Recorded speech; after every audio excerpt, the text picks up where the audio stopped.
Attention. The live broadcast you have tuned into is a pre-recorded episode of the Dudes and Beer podcast. Dudes and Beer is presently traveling the vast void of time and space in an effort to find you more of the best content in the known universe. Enjoy the following transmission, and remember, if you can't be good at it.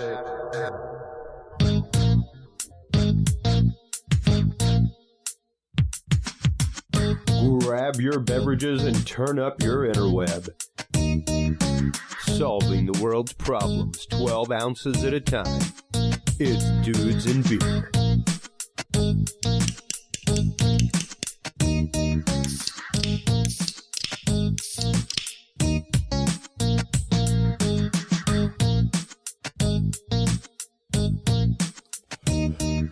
Well, hello everybody. Welcome to episode 341 of the Dudes and Beer podcast. Mind blown that we are within 10 episodes of actively becoming Curious Realm. I cannot thank all of you enough for your many, many years of support of this show, of our mission, of everything that we do, because folks like you are what make it happen. Folks like you are what make this conversation happen. Folks like you are what keep me motivated. Keep me motivated not only in this show, but in our online group on Facebook, everything. So this is for you guys. These applause. I'd also like to thank all of y'all for voting for us in the People's Choice Podcast Awards. That awards ceremony just happened. I have not heard word yet, but we were up against some high competition in the news and politics category. This was the first time that we'd ever been nominated for an award. We were very, very pleased to have been nominated and very, very honored that so many of y'all went and voted for us in the finals, things like that. I should be hearing word any day now as to whether or not we won that in the news and politics category in the Adam Curry Podcast Awards. So very excited to find out. I cannot wait. What an incredible, incredible honor on the way out the door as Dudes and Beer and on the way in the door as the Curious Realm. And speaking of the Curious Realm and you guys and the power you have and the sway you hold over the interweb, because of you guys, here in the last month and a half, 2 months of us having the social media call to action and the show call to action to simply Google Curious Realm, we have taken over Google. We are now officially everything but 2 results on the front page of Google whenever you Google Curious Realm. So you guys did that. You guys made that happen. I can't thank you enough. That Wolverine yell is for y'all. So, man, our guest tonight, so incredible. Here recently, I have been back on the road with work, hence all the pre-recorded episodes. See, before COVID, our live episodes on the road didn't necessarily stop when I was on the road. Occasionally, if I knew that my work was going to take me beyond the starting time of the show, frequently I work night shifts, things like that, leading breakouts at conferences. And because of that, some of our shows in the past were pre-recorded, but now, because over COVID, we've started producing video. We've started doing the show in this format. I'm trying to do all shows pre-recorded whenever I'm on the road to assure the fact that we bring the same kind of production, to assure the fact that we have the proper internet connection to be able to look at the internet while we're going live, while we're recording live anyway, because this show is unedited. There's never any hard edits in this show. I don't really believe in editing people's messages when it comes to the conversations that we have on this show. It can very easily be manipulated that way, and you can very easily, with B-roll cuts and stuff like that, covering things up, make people say almost anything they want. Anything you want, rather. So I go with an unedited radio-style show. I don't edit. It's not for any point of laziness. It's for a point of honesty. If there are technical issues, like even tonight, there's a technical issue with our guest, Terry Lovelace. Now, tonight is a fireside chat. It's super great, 3 hours long. We have 2 guests. First guest up is the amazing Chong Kim, author of the book Broken Silence, survivor of human trafficking. She's been on the show a couple times before. She was on the show whenever Epstein got jailed.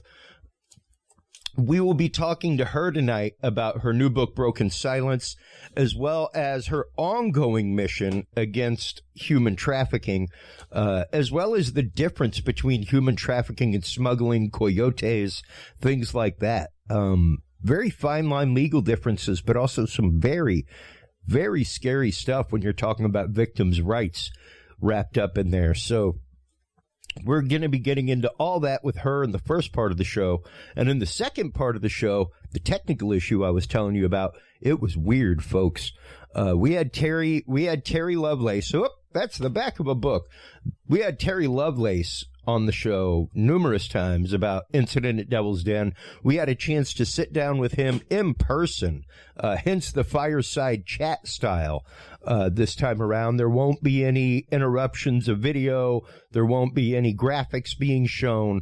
It's simply us sitting in a hotel room having a conversation. But what was interesting is when Terry showed up beforehand, the TV randomly just turned itself on. Like while we were just sitting there having a drink of scotch, hanging out in the hotel room and chatting and getting microphones on, all that, the TV just turned itself on with the remote control all the way across the room. And then randomly, my audio device on Terry, though it was working, afterward was completely, and I mean disabled, like bricked for no good reason. A brand new device. I've recovered it and everything else, but I was not able to recover the audio off of it. So the audio that you will be hearing is, a little bit panny, stuff like that. But we did some great treatment on it, came out great, fantastic interview. I cannot wait to get to these tonight. Once again, folks, I can't thank you enough for everything that you have done for this show, for the cause, for the community, for everything that we do. It's all because of you guys. It all happens because of you guys. So even the Dudes and Beer group, this last week, I had a chance to hang out with Andy McDearman on the road. And while we were just sitting there having a beer, he was like, what's really cool is, like, sometimes in the group, it's almost like the content of the show comes from the group. And I was like, what's funny is that's why I started the group. Sometimes it's a little bit hard for me to gauge what 500-600 people in a Facebook group want to listen to. However, if I start throwing articles up and people start responding to articles, and there are some articles that have numerous threads going on and threads for days, hey, those are things I try to have shows on. So, yeah, go out there, be involved with the group, comment, be nice, be kind, be open-hearted, open-minded, folks. We all believe different things for different reasons. Does not make our belief invalid. With that in mind, let's get to our first guest here, Chong Kim, survivor of human trafficking and author of the book Broken Silence. Right after this. Have you considered starting a podcast? Looking for a way to make your business a voice of authority in an industry? Then Podcast Cadet is the solution for you. Whether starting a podcast for yourself, your brand, business, school, church, or just plain fun, Podcast Cadet is here to help you navigate the waters of the podcast industry. Specializing in one-on-one consultation and training with industry professionals in fields ranging from podcast technology and editing to distribution, monetization, and even social media strategies. Podcast Cadet tailors their services to the specific needs of you and your podcast. Do you already have a podcast and trying to find ways to engage and grow your audience? Sign up for your Podcast Cadet audit today and let us help you explore new and exciting ways to leverage your content and elevate your podcast brand to whole new levels. From consultational workshops to affordable podcast production and maintenance packages, Podcast Cadet is your one-stop shop for everything podcast related on the internet. Visit podcastcadet.com today to sign up for your consultation or training and use code DUDES20 to save 20% off your entire purchase. That website again is podcastcadet.com. I'm proud to have guests like you on. Our guest today is Chong Kim. She is the author of Broken Silence. She is the inspiration for, God, so many different movie parts, so many different stories that are out there involved in the world of human trafficking. Before we get into the book, before we get into everything else that you've been up to recently, give us a little bit of your history, Chong, and what you've been through and exactly what human trafficking is. Because like we talk about with Billy Joe Kane regularly, I think a lot of people confuse smuggling with trafficking, and especially confuse things like coyotes or, basically smuggling people with permission. Mm-hmm.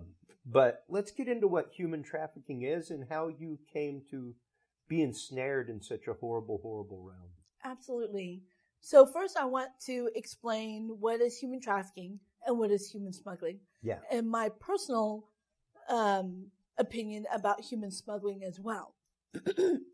So human trafficking is by force, fraud, coercion, taking any person for a purchase to make money, to make profit for sex, for labor, child drug mules, organ trafficking, and now they have updated to infertility trafficking. It's already happening in Russia, in China, and it may come here in the United States. And I'll talk about the infertility trafficking. Wow. So anyways, basically these people do not have a choice. Whether through manipulation, force, fraud, coercion, they don't have a choice. Yeah. Whereas human smuggling, so let's say I'm actually in North Korea and you're a Chinese person. I'm going to pay you to help me get across to reach to South Korea so I can be safe. That is human smuggling. And so that is considered a crime. When you're putting people in your car to transport them through different countries with their permission. You're not buying them. As soon as the transaction ends and he takes me to my destination, then we're good to go. The reason why I brought up earlier that I said I'm going to bring up my opinion about human smuggling, because there's been a crossover where human smugglers turn into traffickers. Yeah. They also manipulate some of the families. So let's say I have a daughter that I want her to go to America. So I hire you to smuggle my daughter, who may be anywhere between 6 years old all the way up to 17 years old. Yeah. I hire him. He takes my daughter to overseas, bring her to the United States. All of us will be penalized and all of us will be convicted for human smuggling, including my daughter, who did not have a choice. Let me repeat that. She did not have a choice. I made the decision for her. Even though she's my daughter, she'll go along with whatever I say.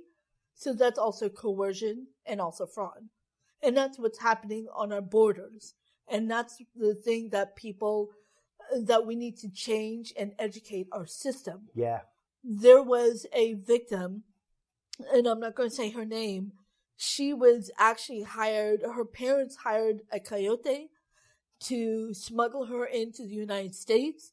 The smugglers then turned into trafficker and sold her for sex, pregnated her, sold her children. And guess what? The federal government have already told me, and I spoke to 5, they refuse to intervene because they see that as straight up human smuggling. But if this girl did not have a choice, wow, then what's the use of having a definition of human trafficking? Yeah. Yeah. You know, she didn't have a choice. Her mother did. Yeah. Her mother needs to be penalized, But what about this girl? Yeah. And she's now having to hide because the traffickers are still looking for her because the federal government refused to go after them. Well, and the sicker thing is the fact that she's actually guilty of a crime and granted, yes, guilty of a crime because she was a part of the smuggling to begin with. But she's not part of the trafficking. No. She's not part of that. Exactly. But she's wrapped up in it. Exactly, because the smugglers turned into traffickers. Yeah. So then the case turns. Yeah. And it needs to be looked at as a trafficking since that's the most recent violent thing that happened to her. But the federal government refused to reopen the case. I had to find a private attorney to take her case. Yeah, and at that point, the offender becomes a victim. Yep. At that point, and the table should be turned on the other people as well. Exactly. And the fact that that's just mind-numbing to me. Like I've seen injustices in the judicial system, things like that. But to know that definition twist could even happen, and that the person being trafficked could actually become a further victim of the legal system. Yep. It's horrifying. It is. And is this a situation? Now, let's get into real quick, because a lot of our listeners, I mean, we've grown in audience since last time you were on. Yeah. But let's get into a little bit of how you came to be actively trafficked yourself and how you came out of that. Okay. I actually met a guy that I fell in love with. I was smitten by him. He was wearing a Marine uniform. And now I'm learning all the terminology like love bombing. He was a narcissist, all this other stuff. He told me I was beautiful. I had low self-esteem. I didn't think I was beautiful. And plus, this had a lot to do with it. Growing up in a country small town in Oklahoma, and I was the only Asian. When you have white kids, they're like, "Ooh, she sat next to you." Shh. And I'm like, "What is that?" Yeah. And you have boys that are like, "Ooh, you're a chink or a gook, and I don't want to date you." So I thought nobody was ever going to date me. Yeah. The Asian men didn't like me because I was too loud and rambunctious. And I felt like, the American men doesn't like me because I don't look like them. Yeah. And so when I met Keith, that was his name, the recruiter, he was like, "You are beautiful." And I was like, "Really?" I mean, I believed every word he said. I believed every line. And to me, it was like that fairy tale romance that you hear about. And those aren't true. There is a difference of real love and fairy tale love. Sure. And we dated for 2 weeks. I was in love. I remember writing in my notebook his name, my name, and his last name, And so I didn't recognize red flags. I was not aware of what red flags. And how old were you at this point? I was 19. 19. Yes. Okay. And how old was he, at least to your knowledge? 26. 26 to your knowledge? Yes. Was he actively older than that? Or was he really 26?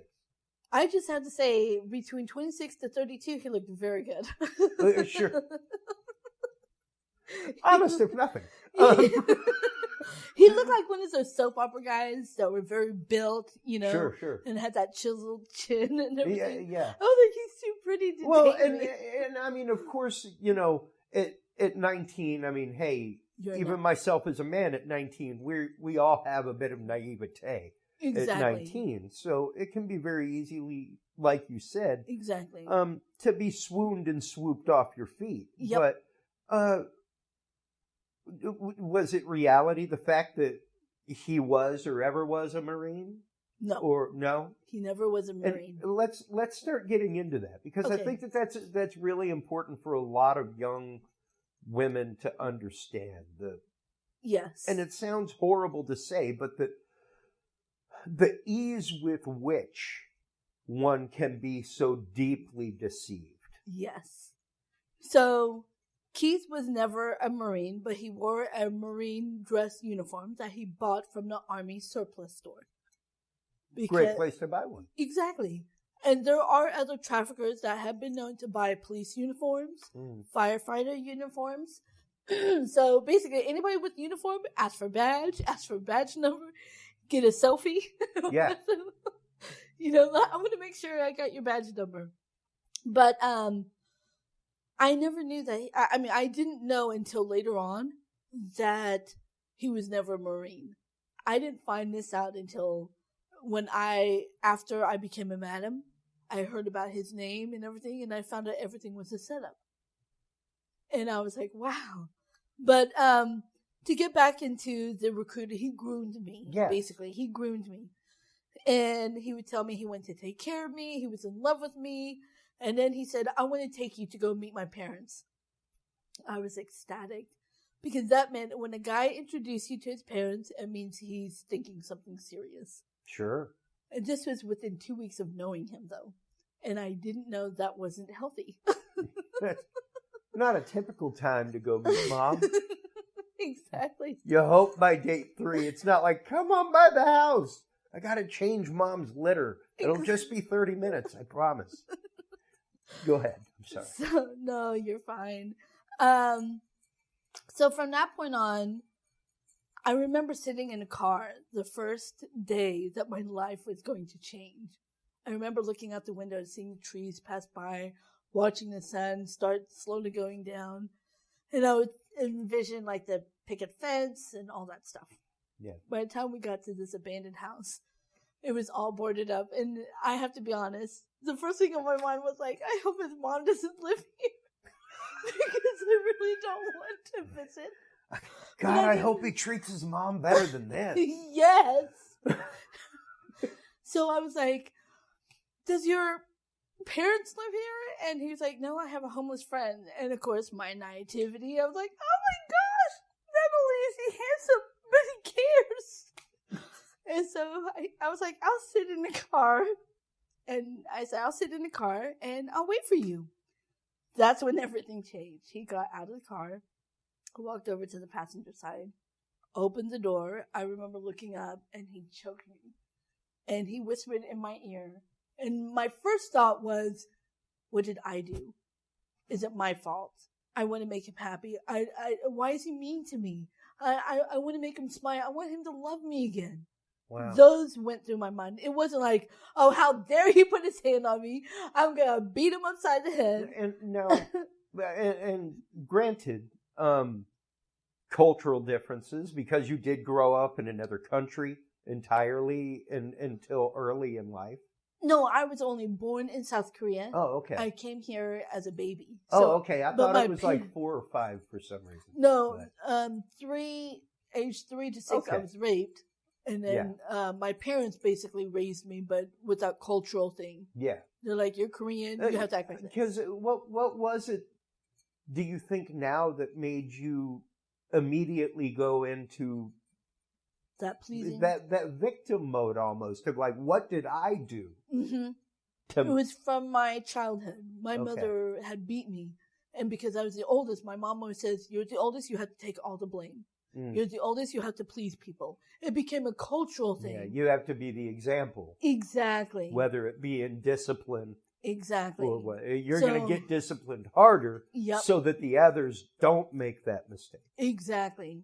And then I remember always having to apologize, even for things I didn't do. My sister would do something, and I'd be like, I'm sorry. They're like, then go clean it up.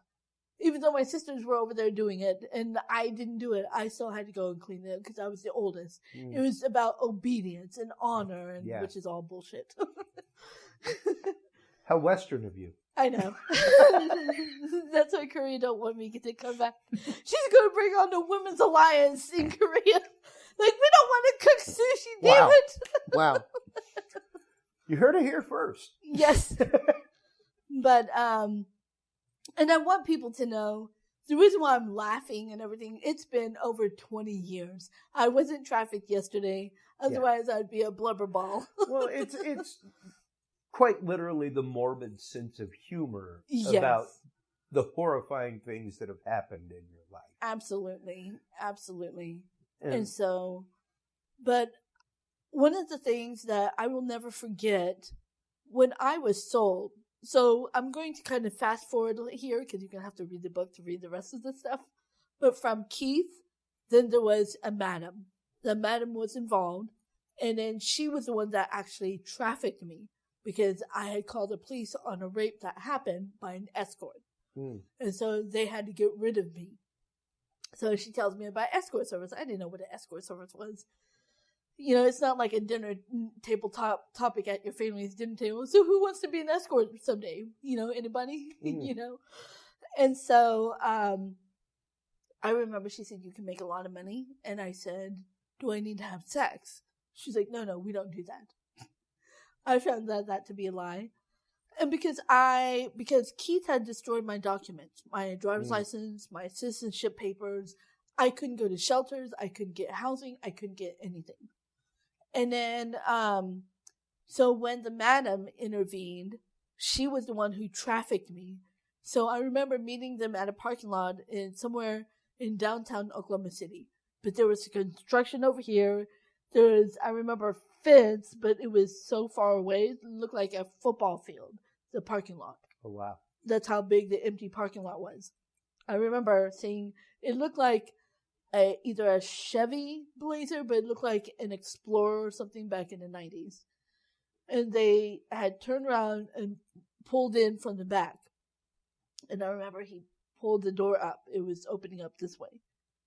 And I remember feeling my heart beat. And because I was born disabled, and I'll explain a little bit about that, I thought there's no way I can limp myself out of here.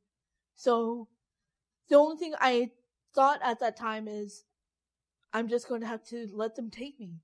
I don't have a choice. Wow. I can't limp my way. They're going to shoot me. I was more afraid of being shot than them taking me. So they bound my wrist. They put blindfold, and they put a potato sack over me.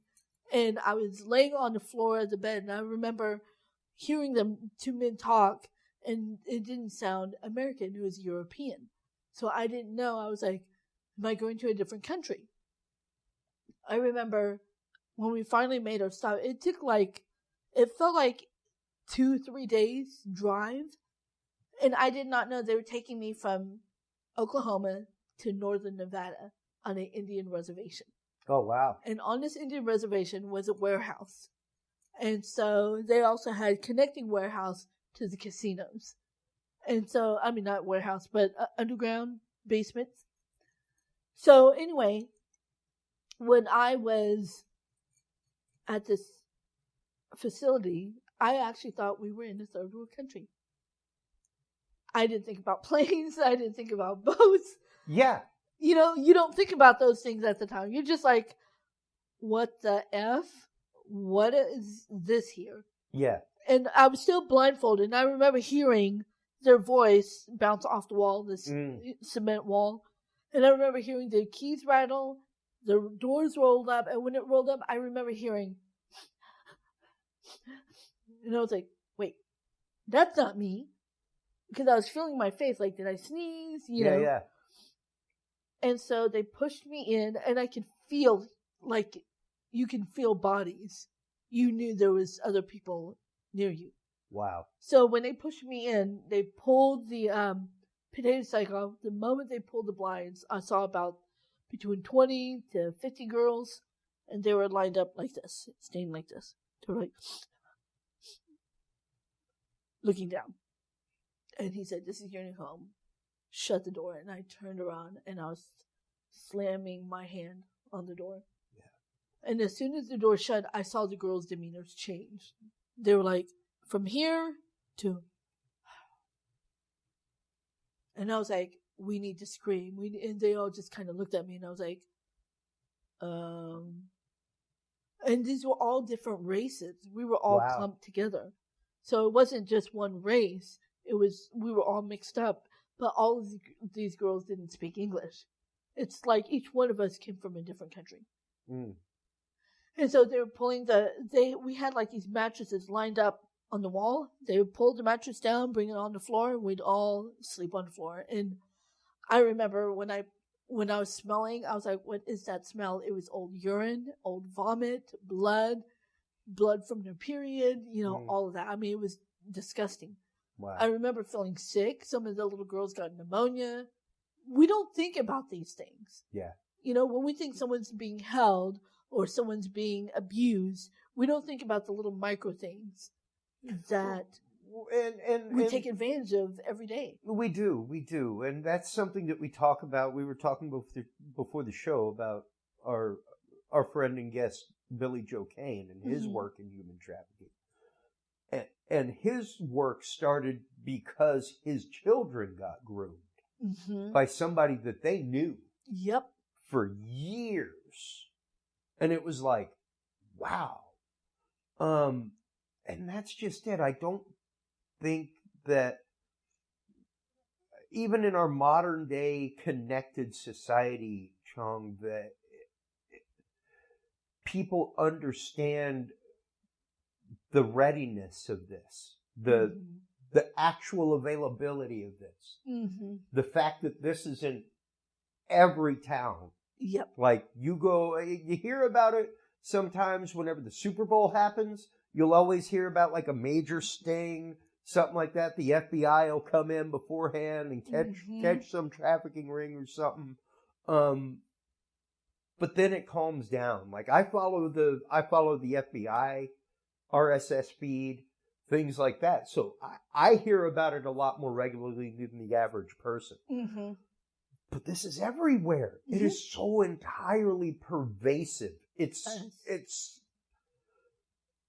like, I just get chills thinking about it. I can't imagine having gone through it the way that you have and having come out on the other end, to the person that you are today. Yes. Like I said, it numbs my mind and brings me to a point of stymie to even think about how regular this is. It's horrifying. It's horrifying. When you start going through and looking at the research and start looking at the numbers, it is mind-numbing. It is very mind-numbing. And the other thing is what a lot of people don't understand. Every 40 seconds, a child or a youth goes missing. Every 40 seconds. That means before that 40 seconds, somebody was grooming them. Yeah. So if you can imagine every 40 seconds someone goes missing, just imagine how quick someone is grooming every second. Yeah. And that's scary. Grooming or stalking. One of the two. Yep. Grooming, stalking, or making a deal on the side somewhere. Exactly.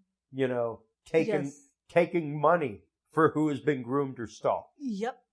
And it's a vicious cycle because the sad part, when I was trafficked, the one thing I want to emphasize, even some of the traffickers that had to watch us, they were being threatened by their families. A lot of them were undocumented persons as well. But they had to do what they had to do in order to feed their family. Yeah. And even if they would never see them again, they had to make sure, because traffickers know how to prey on the vulnerable and use the vulnerable to go against each other. Yeah. While they are hands off. Because I always tell people, it's like going to Best Buy. Yeah. You never meet corporate. And those are traffickers. Well, it's really more the fact of, psychologically anyway, I would think, Chong, of rage shopping. And especially when you're dealing with the victim mentality and the fact of, what did I do? What can I do? Yep. And that being confused and cross-wired. And then you're having a room of 40 people that are confused and cross-wired and going, wait, if they're doing and they're getting, that's what I need to do to be able to get. Yep. And almost like what happens with people where there are only 100 available TVs on Thanksgiving morning or on Black Friday after Thanksgiving morning, you know, where it's like, there's only 100 of these. What do I do to be the one to be able to get one? Yep. And I can't even imagine the hysterical mentality amongst that group of people to garner that attention at the same time. Yep. Like that desperate grab for attention amongst people. And like that's. And then the other thing that's, it was also a mind game for us because we didn't get to shower when we were being held. So when there was a movie about me called Eden. You can watch it on Amazon Prime. Yeah. But one of the things I want to share with everyone, in the movie we took showers.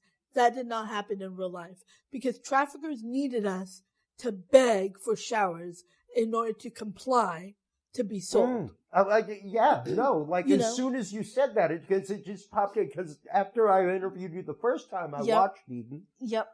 And it just even dawned on me the blessed relief of getting to shower. Yes. Because it's that one moment that you're alone. And it's like, my God, like if that's what I have to do to get to shower after 2 weeks, fine. Yep. Absolutely. Wow.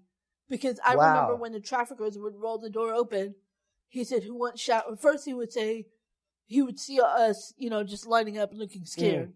So then he started mixing it up and he was like, who wants showers? Then the girls would run up. Yeah. And then he's like, good.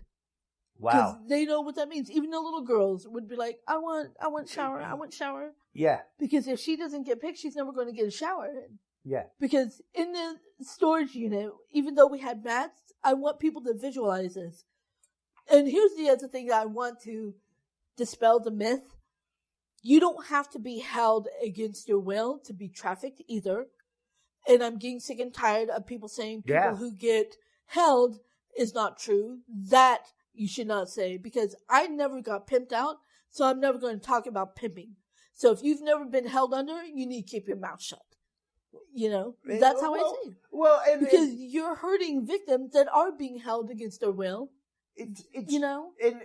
I think sadly, Chong, that comes from a lot of people that don't understand Stockholm Syndrome. Exactly. That do not understand the fact that at some point you become so demoralized, so desensitized, that you cannot live without your captor. Yep, absolutely. That you can't even fathom life without them. You can't imagine breathing without them. And this goes beyond. And this is not to discount any familial abuse that happens or spousal abuse that happens. But this goes beyond those cases that you see where it's like, why can't she just leave him? Yep. Why can't she just leave him? Yep. And be it the fact that she doesn't have a job, she's saddled with children, what have you. Yep. It goes beyond that. It does. Because it like you say, it goes to the point of the everyday, the regular, the blessed relief of just getting a shower. And if you don't understand that, folks, if you've ever spent what I have spent, literally, Chong, 14 hours behind bars once in my life, and never again, ever again. And I will admit it, I am entirely too, vibrationally sensitive a person. Mm-hmm. It hurt me inside to be there. Mm-hmm. And it hurt me more inside to be there for the people that I knew that were there for longer than what I was going to be there. Mm-hmm. And the blessed relief of fresh air after 14 hours. And that was just to get into the transfer vehicle. Yep. That was just to get into the transfer vehicle, just to get into in Houston, Texas in July, where it was like, wow, fresh air. Okay, now we're getting into the back of this 10-person steel van. This is great. No AC. Exactly. Even that was blessed relief. Absolutely. To get out into that. So I can't imagine what it would be like to live in that. Because one of the things I learned through therapy when I went back to therapy, and there is no expiration to healing. So I want to point that out. There is no expiration to healing. So I get sick and tired when people say, well, it was that long ago and you're still, going through it. Yes. Yeah. Because one of the things that I want people to understand, when I wrote this book, I wanted people to know that my abuse happened the moment I was born.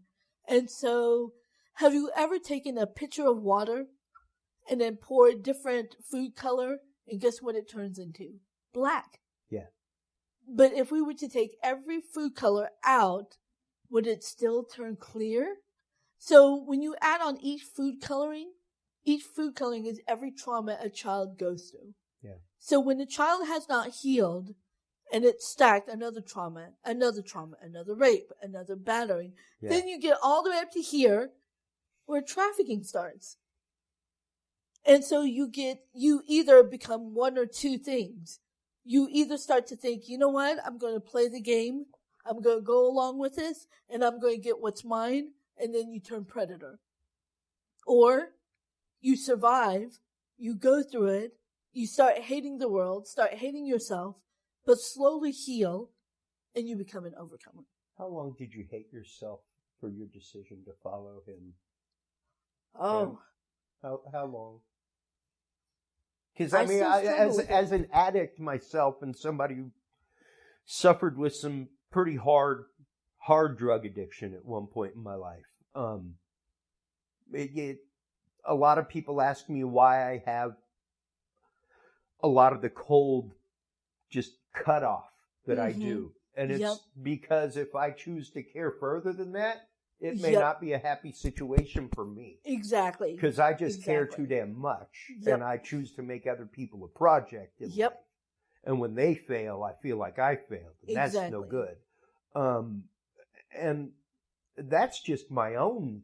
I haven't even been through what you've been through. But it's the fact of that was my decision. And it took me years to get over the fact that that was my decision and to literally understand, like you just said, that forgiveness, that healing is a continuum. It's a continuum. It's you don't something get over you're it. always working on. Exactly. I'm still, my therapist says I'm in a love-hate relationship with my trafficker still.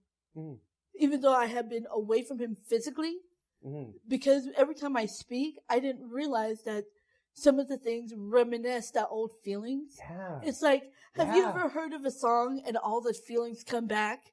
And you're like, oh my gosh, it's just like yesterday I felt that. One thing I remember that made me fall in love with him, and he was not a very good looking guy. I mean, I'm like 19 years old. Love and he has was nothing in to his do 60s. with that. That's the thing, Chong. That's how I know that what was on your side was pure and right. Yes. Love has nothing to do with it. No, but I thought I was in love. Sure. And that's where, because I'm recently learning about narcissism. Love and infatuation. Yes. Because I recently broke up with a boyfriend that was narcissist. And I kept wanting to find, because I started seeing my track record in men. And I was like, I realized most of the men that were bad for me were just like my father. And I was like, where is this coming from? So my therapist says, your father was a narcissist. So I remember, as crazy as this may sound, I wanted my trafficker to be proud of me. I wanted him to be so proud. Yeah. So I said, guess what? I found a girl for you. And I remember I had this girl, she was sitting in the car, you know, she was 18 years old. She was a freshman at UCLA. We found these girls from Beverly Hills to UCLA. How old were you at this point? I was 20. Wow, within a year. I was already a madam. Within a year. Wow. And my trafficker trained me how to groom them, how to do this, how to do that. And so I remember having a Corvette. And it was either a Corvette or a Jaguar. So I would drive through the campus, you saw all the guys looking at you, and you felt power. You know, you even see some of the women and some of the girls look at you. And I remember this one girl, she was walking, and I pulled up, and I was like, do you need a ride? And she just looked at me, she was like, okay. We didn't know each other. Because we were female, she trusted me. Yeah. And so I befriended her. I became her best friend. We were going out. We were hanging out. Because my trafficker says, good girl. This is how you do this. This is how you do that. And then find out her vulnerability. So she would invite me to her parents' home. I knew right then. Father was an alcoholic, beating on the wife. The wife still stays. She has a little brat brother. He's like 15 years old. And the mom, she looks at me. I'm wearing Daisy Dukes. I'm not even wearing a professional-looking outfit. Yeah. I'm wearing Daisy Dukes with go-go heels that were like 10-inch. I'm surprised I have not broken my neck since then. And I had these long eyelashes. I had glitter eyeshadow. I mean, I did not look like someone that could be going to campus. No, you definitely look like you just came from the club. Right. And this was broad daylight. And I saw the dad. He spanked my butt. And I played into it because my trafficker taught me how to do that. Yeah. Because we went to get good graces with the parents. Yeah. So that way if their daughter Because becomes then it's missing, permission. bingo. So I didn't realize this until later on. Wow. And so I remember we would hang out and everything. And so I would get her drunk. I would get her high. You know, I would get her to snort cocaine with me. We would have these. So then I started pushing the envelope. Like, I would start kissing her and see what she does. And she kissed me back. And I was like, okay, good. She likes me that way. Yeah. So then I would start bringing a guy in the bedroom, doing a threesome, seeing how she reacts. She didn't care. And she was like, I want to be with you, Julie. And my name was Julie at the time. So I was known as Julie Costados. I was a madam. No one ever knew me as Chong Kim. If you go up to them and say, do you know Chong Kim? They'll be like, who? Yeah. And so, but I will never forget, we became friends within a matter of weeks. It was like almost every single day I would pick her up from school, you know, and she's like, and when she was stressed out, she would look at her paper and she's like, oh my gosh. She was like, I have to come up with $1,000 for books. And I was like, here you go. I felt powerful. Yeah. And she was like, are you serious? And she would hug me and she would cry and everything. And every time I would feel a singe of remorse or regret, guess why? I pulled out that cocaine. All right. Back to the drawing board. This is business. This is business. Because the trafficker always said, never get attached to any other girls that you are bringing in. And so I said, okay, I went to please him. It was all about him. It wasn't about, is this illegal? Because I never thought in my wildest dreams I would ever get out. I actually thought I was either going to die as a trafficked victim or as a madam, or I was going to go to prison, or... Well, both of those. There's a reason why the term is called normalization. Mm-hmm. And it's because when you're addicted to anything, whether it's a behavior, a drug, a person, a way of life, even, it becomes a norm.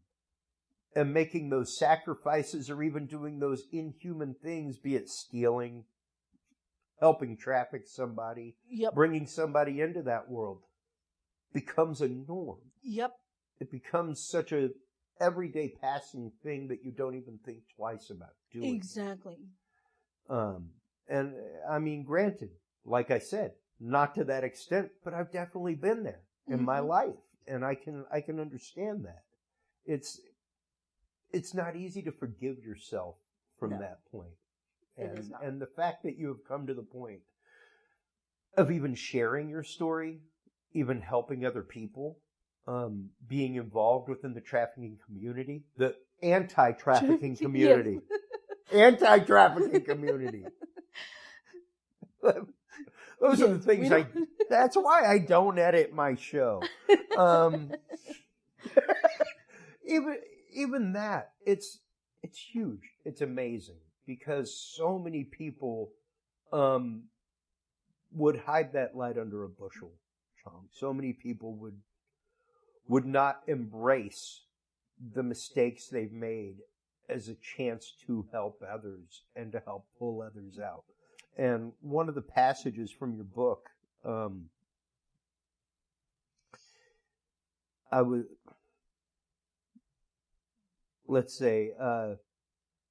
coiled myself down in front of her with as much grace as I could manage.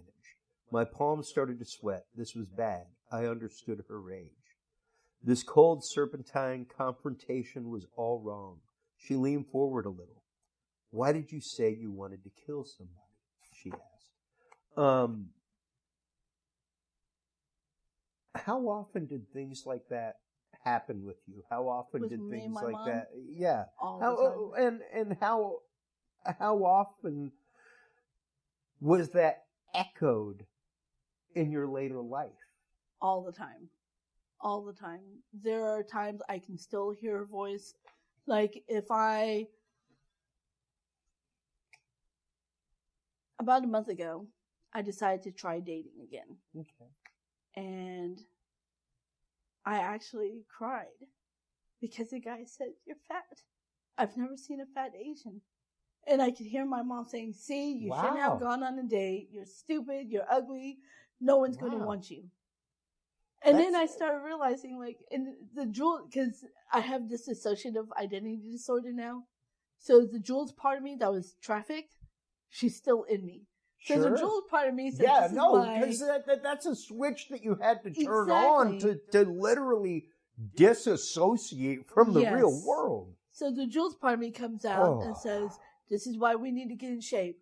This is why you need to look hot, so you can tell this MF that he can go F himself. You will have that authority and that power." But my fear in losing weight for the longest time is I didn't want men to look at me. So it's kind of like a conflict. Yeah. On one hand, I want to be loved and cherished. But on the other hand, I didn't want to be idolized as just a piece of meat. I didn't want a guy saying, "Hey, I'll help you out if you give me this. Yeah. I'll help you out if you do this." I'm sick and tired of those. And so I started gaining weight because when I was thin and I could wear a two-piece, I had the flatboard stomach, and everything. I was the stereotypical Asian fantasy Cocaine doll. helps with that. Yes. Yes. It definitely helped. Then when I quit, all of a sudden I'm starting inflating, and I'm like, what happened here? But I remember gaining weight when I was married to my ex-husband because I had to have hip surgery. I was 130 pounds at the time. Wow. And my ex-husband kept pinching my sides. And I was like, "What are you doing?" He was like, "You're getting fat. You're getting fat." Wow. So I was like, "You know what? Wow. F you." Yeah. And so I started eating fried chicken, McDonald's. I just didn't care. Good for you. So I started bloating up. And then after that, I was like, you know what? I'm going to be like Lizzo. Who cares? I'm fine when I'm big. Now this Asian got butt. Because now I've been having people say, "You got butt." And I was like, yeah, because I gained it. I earned this. But now that I've gotten older, I was asking my mom the other day, I said, "Did you hit your midlife crisis?" And my mom's like, "What the hell is that?" You know, that you hear about people hitting their midlife crisis. I'm 46. I'm not ashamed to say my age. So I'm thinking, okay, I'm getting older, so I don't have that youthful look that I used to have in my 20s and 30s. So does that mean that I'm going to be by myself for the rest of my life? On top of that, I have a disability. Who's going to change my diaper? Who can I be vulnerable for? Yeah. And then on top of that, the last guy that I dated, I put all my hopes and dreams in him. I loved him so much because I thought he loved me. I invested $15,000 into his business. Nothing ever came about because he never did anything. And then one day, 5 days after my birthday, he says, "I don't want to be with you anymore." And it crushed me. Wow. And so, I've never been this emotional on a podcast. That's okay. But, I cried for 2 weeks straight. Yeah. I just turned on the shower and just bawled my eyes out. And then so after 2 weeks, I got sick and tired of being sick and tired. And I said, no, that's not the last of him. So then I started looking for apartments. Guess what? I got my own apartment. Nice. Then after that, I got a job. Then after that, I got a car. I did it all by myself. And then I started feeling empty, and I was like, okay, I got everything. So what the F is wrong with me? Why am I still thinking about this idiot that broke my heart, that tore everything away? So that's when I called behavioral health. I said, I'm a survivor of human trafficking. They're like, oh my gosh, they started singing 911. I was like, I didn't say I was trafficked. I said I'm a survivor. Yeah. You know, And because the cop lady, when she came up, looked at me, she goes, "You're the traffic victim?" And I was like, "I was trafficked." I was about to say, "You look kind of old." And I was like, "Old people can be trafficked too." And I was like, "It's not just little kids." Thanks. Right? Yeah. Like labor trafficking, organ thanks for trafficking. not understanding your job at all. Right? God. So, I ended up going to behavioral health, and I remember meeting my caseworker, and his name is the same name as my ex. And he was like, and when I was talking to him, he said, "He's a narcissist." And I was like, no, he doesn't put a bunch of selfies. That's what I thought what a narcissist was. Yeah. I was like, he doesn't put a bunch of selfies. He is actually camera shy. And he's like, no. He's like, that's not a narcissist. That's just on the surface Hollywood version. Yeah. And I was like, so what are narcissists? So he told me, watch these videos.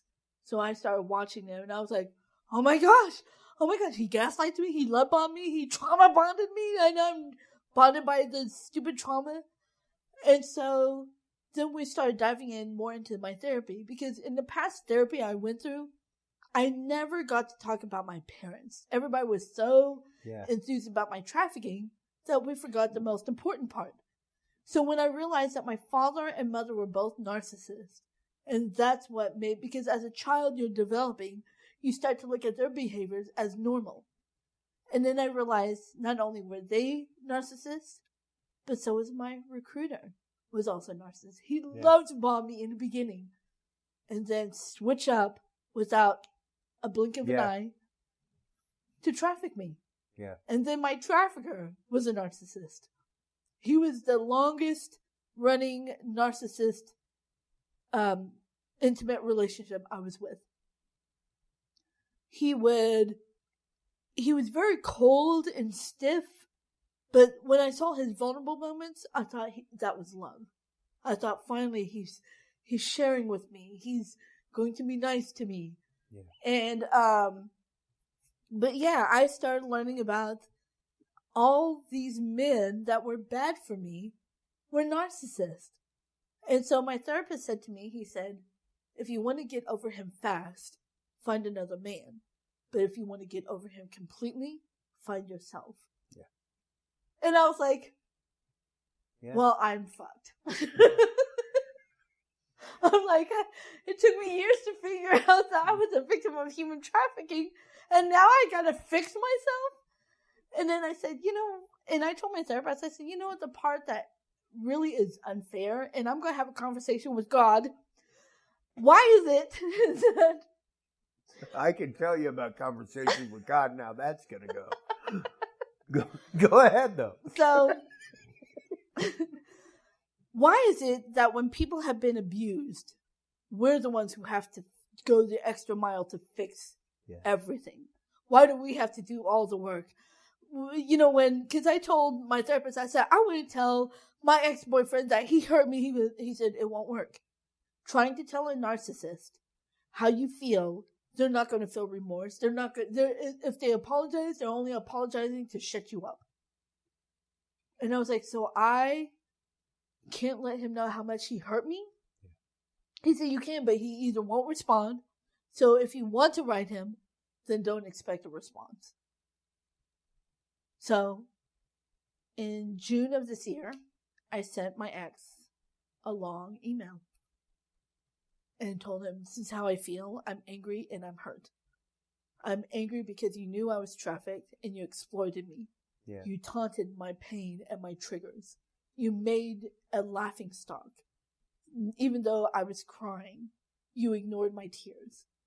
I'm angry because I love you. I still love you.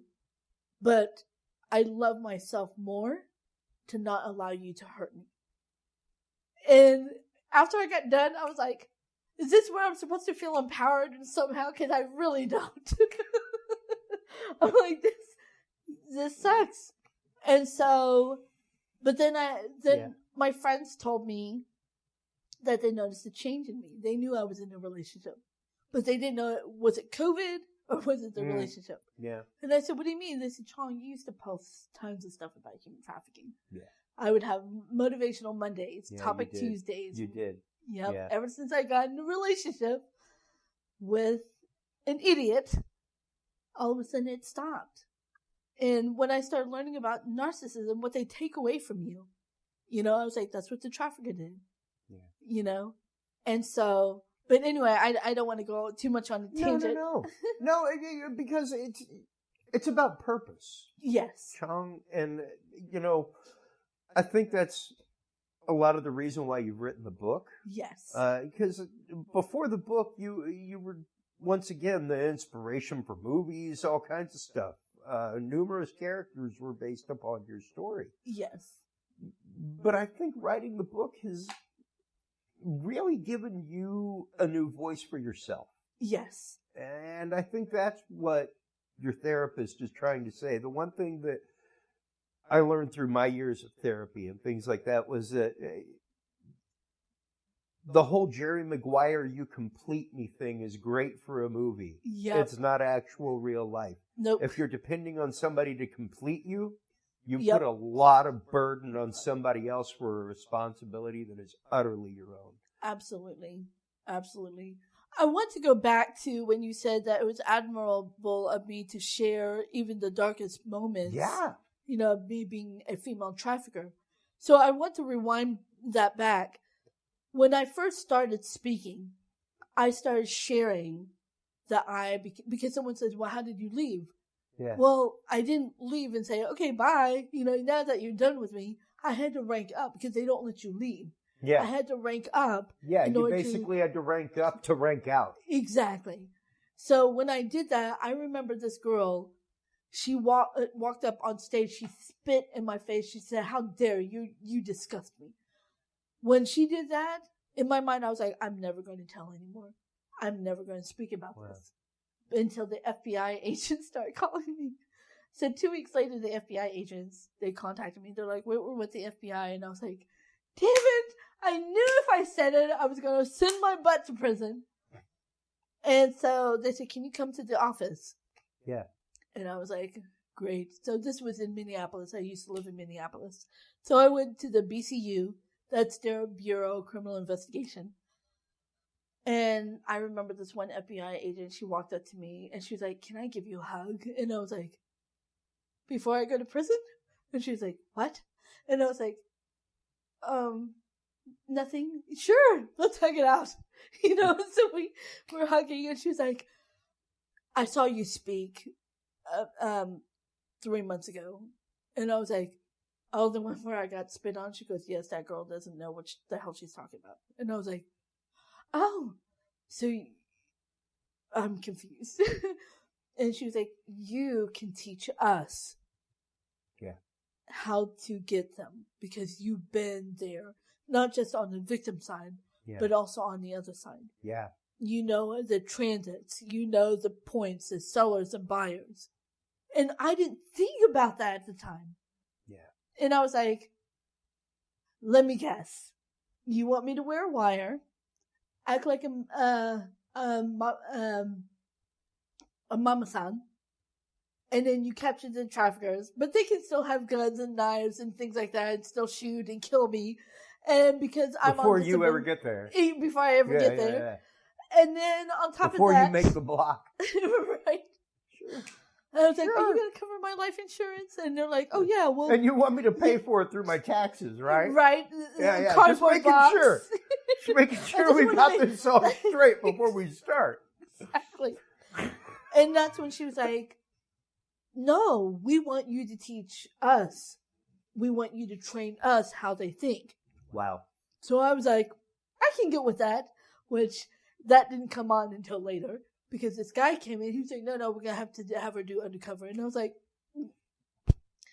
so they told me, they said, there's this, they flew me out to Miami.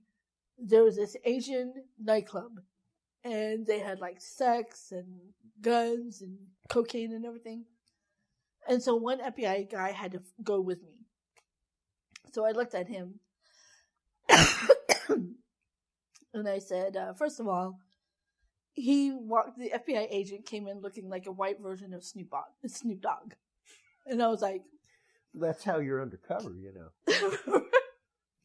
I was like, that is the sneakiest way to get in the club. And I was like, I hate to burst your bubbles, but these Asian people don't like black people. So you trying to implicate a black character is not going to fly. And he was like, really not going to be cool. And I was like, they'll throw your ass out first before they'll make a conversation. Yeah. And he was like, but I was trying to act like a pimp. And I was like, I was never with a pimp. So if you want me to teach you about trafficking, you need to dress up in a business attire. Yeah. Because I was wearing a 3-piece suit. Yeah. Because I told the FBI, if I'm going to Miami, I was like, can I get some clothes? And they give me $100. You're going to have to give me $10,000. Because if I'm going to Miami and going to see a high class Chinese, which they can be Mandarin or Cantonese, and they're like, can you speak those? No, but I'm going to improvise. And I said, you're going to have to get me a fly-ass suit. So one of the FBI agents, she had to go with me. And I was like, let's go to Macy's. And I was looking at 3-piece suits and everything. And she was like, this is $500. Perfect! I love it. Yeah. And she was like, but our budget, you want me to play the part? Yeah. You got to follow the rules. You want me to teach you? We don't look like skimpy-ass girls with Mr. G-Dog that's a pimp. We don't walk in and go, I'll have that guy. It's going to be $200 for my booty. Yeah. No, that's not how the trafficking ring works. Yeah. And so I had to teach him. And so the guys, I was sitting at the bar and I said, and he was following me and I was like, will you quit following me? And he was like, well, I'm supposed to watch you. You can watch me from over there on the other side of the bar. And I had my phone face down, but I said, I'm calling you. He's like, why are you calling me? So you can hear our conversation. Because that was before we did voice memos and all that. Yeah. So this Asian guy came up to me and he said, are you working? And I said, no, I own my own business. Because I wanted him to know that I was a mama-san. Mama-san means female pimp, for those of y'all don't know, in the Asian world. And so he was like, so what do you have to offer? So I had to speak in languages that he knew. Sure. So the FBI agent is like sitting with the phone trying to figure out, okay, she's saying she is a business owner. And I said, I do real estate. I also sell, I have a butcher shop. And he's like, okay, he said, and I said, and I recycle. He was like, those are pretty good businesses. But he didn't realize it was code words. And so he's like, how many new houses are under 13 years? And I was like, how young do you want them? How new do you want them? He said, a baby. He said, I want a brand new house, like a baby. Wow. And I said, that's kind of hard to come by, so you're going to have to give me a few days, but what are you offering? And he said, $400,000. And I said, for how long? He said, I want to keep her. I want to keep her and have sex with her. And by that time, I'm no longer a madam. I've been out of the life. So I'm like, I want to cry. I want to kill this man. Yeah. Whereas the old me was like, okay, let's do this transaction. I'm like, I'll be right back. I got powder my nose.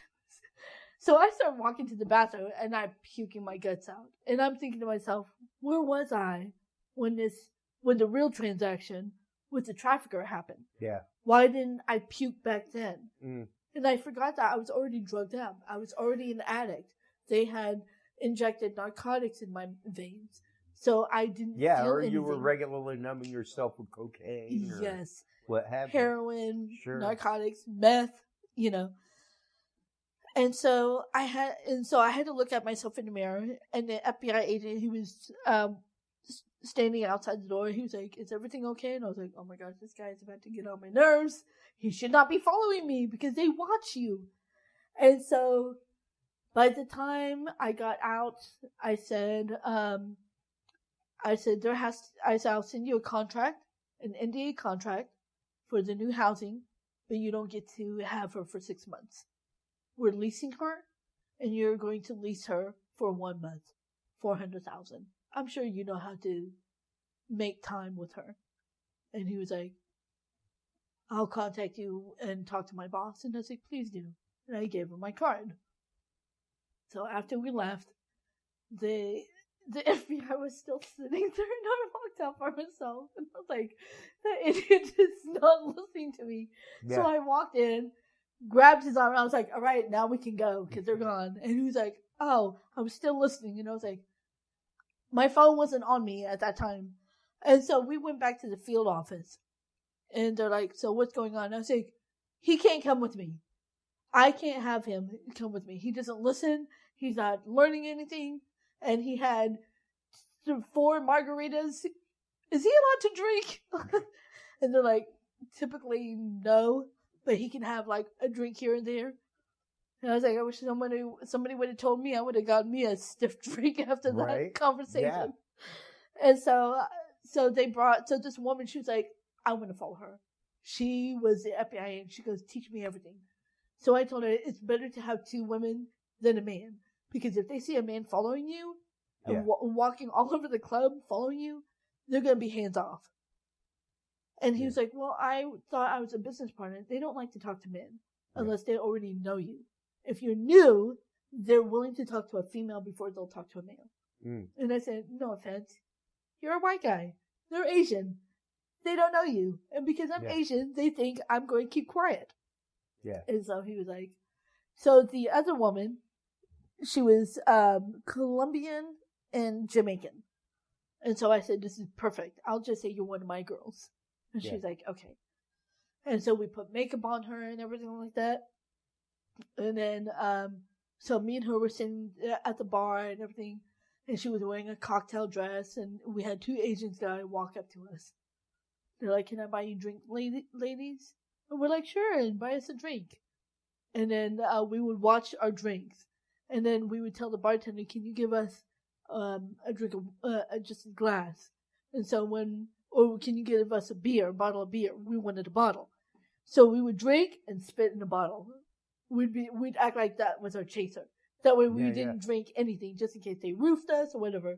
We'd sit and go, go have the chaser. And we would spit it in a bottle. And so that's how we did things. So that way we wouldn't be inebriated. We'd still be sober and everything.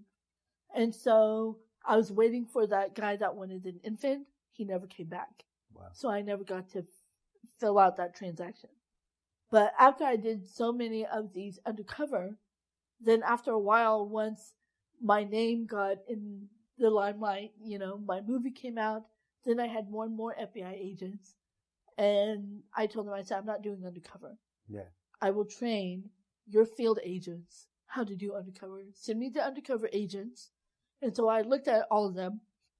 I said, I need a female girl that can look young, like a minor, so we can set up a sting. Yeah. And I said, I gotta hear her voice. She's gotta sound young and things like that, so we can be able to. But now with the digital world, now these predators can go on FaceApp. A guy can look like a little girl. I can look like a little boy and be friends on Fortnite with these kids, get their information, have virtual sex, and then groom them into my world. Yeah. Get them to want to talk to me more and more because now that dopamine set in with whatever love bombing that the groomer gave to that child. Mm. And then one day, she's going to be gone because she's going to follow me. Yeah. Yeah. Do you remember that TV series called The Following? Yes. With Kevin Bacon? Mm-hmm. But it was about the whole Edgar Allan Poe and serial killer? Yeah. I actually had a name for following because I went to talk about grooming and how these victims follow the groomer. Yeah. And I had the title Following, and I was like, well, now I can't use that title because Kevin Bacon has it. Great. Well, and let's talk a minute about the book because, like I said, I'm a few chapters in. And I've definitely interviewed you a couple times before. What was it that brought you to finally writing the book and getting this side of things done? Because I think it's a big moment of transformation for you. Like I said, yes. It's a big moment. Well, when Eden Production Company contacted me the first time, I didn't have a book. Yeah. They said, Chong, we need your story. I sent them a 1-page. They're like, no, Chong, we need more. So I sent them 5 pages. So Rick Phillips, who was the scriptwriter, he called me up and he said, Chong, in order for us to do your film, we need to know every detail from what his sweat smelled like. Yeah. What did his pores, did his sweat drip on your forehead when he was on top of you? And I was like, are you serious? Yeah. And he said, yes, because the character who's playing you needs to also feel the heartbeat you felt, needs to feel that, and I was like, yeah, it's got to be visceral. Yes. So I remember I started writing my story. It was just a manuscript. And there are times I called Rick Phillips. I was like, I don't want to do this movie. I changed my mind. This is too hard. I don't want to do this anymore. Now I hate everybody. Because the more I start writing, I was like, why am I writing this? Who am I empowering? They don't know me. I didn't know the amount of impact I had. I had no idea. Yeah. I'm like, who's going to listen to little old Chong, And so I remember Rick Phillips said to me, he said, Chong, you inspire me. If you can inspire one person, that's better than inspiring 0. Yeah. And he said, that's why I want to do a film about your life. Yeah. And I was like, okay. So I rolled up my sleeve. That time I was dating this guy, who's a great guy, by the way. But I was horrible. I started typing, writing my sorrows and everything. He's massaging. I was like, get away from me! I became the exorcist. And he was like, okay. And I was like, I'm in a male-hating mood right now. He goes, all right. Yeah. Should I bring some chocolate and flowers? And I was like, no, just leave me alone. He was like, okay. Yeah. So he stayed with his parents while I was knocking things out. However, I didn't know how to write a book. I was just rambling on and everything. Sure. And I sent it over. And so he was just reading the notes, and everything, and he put the script together. Now, I will say this much. The time the script got finished, I found out my dad had cancer. And so when he sent me the script, I was just skipping through the page. Yeah, it looks great. Go ahead, shoot. Yeah. So when I saw the movie, I was like, wait a minute. That part isn't true.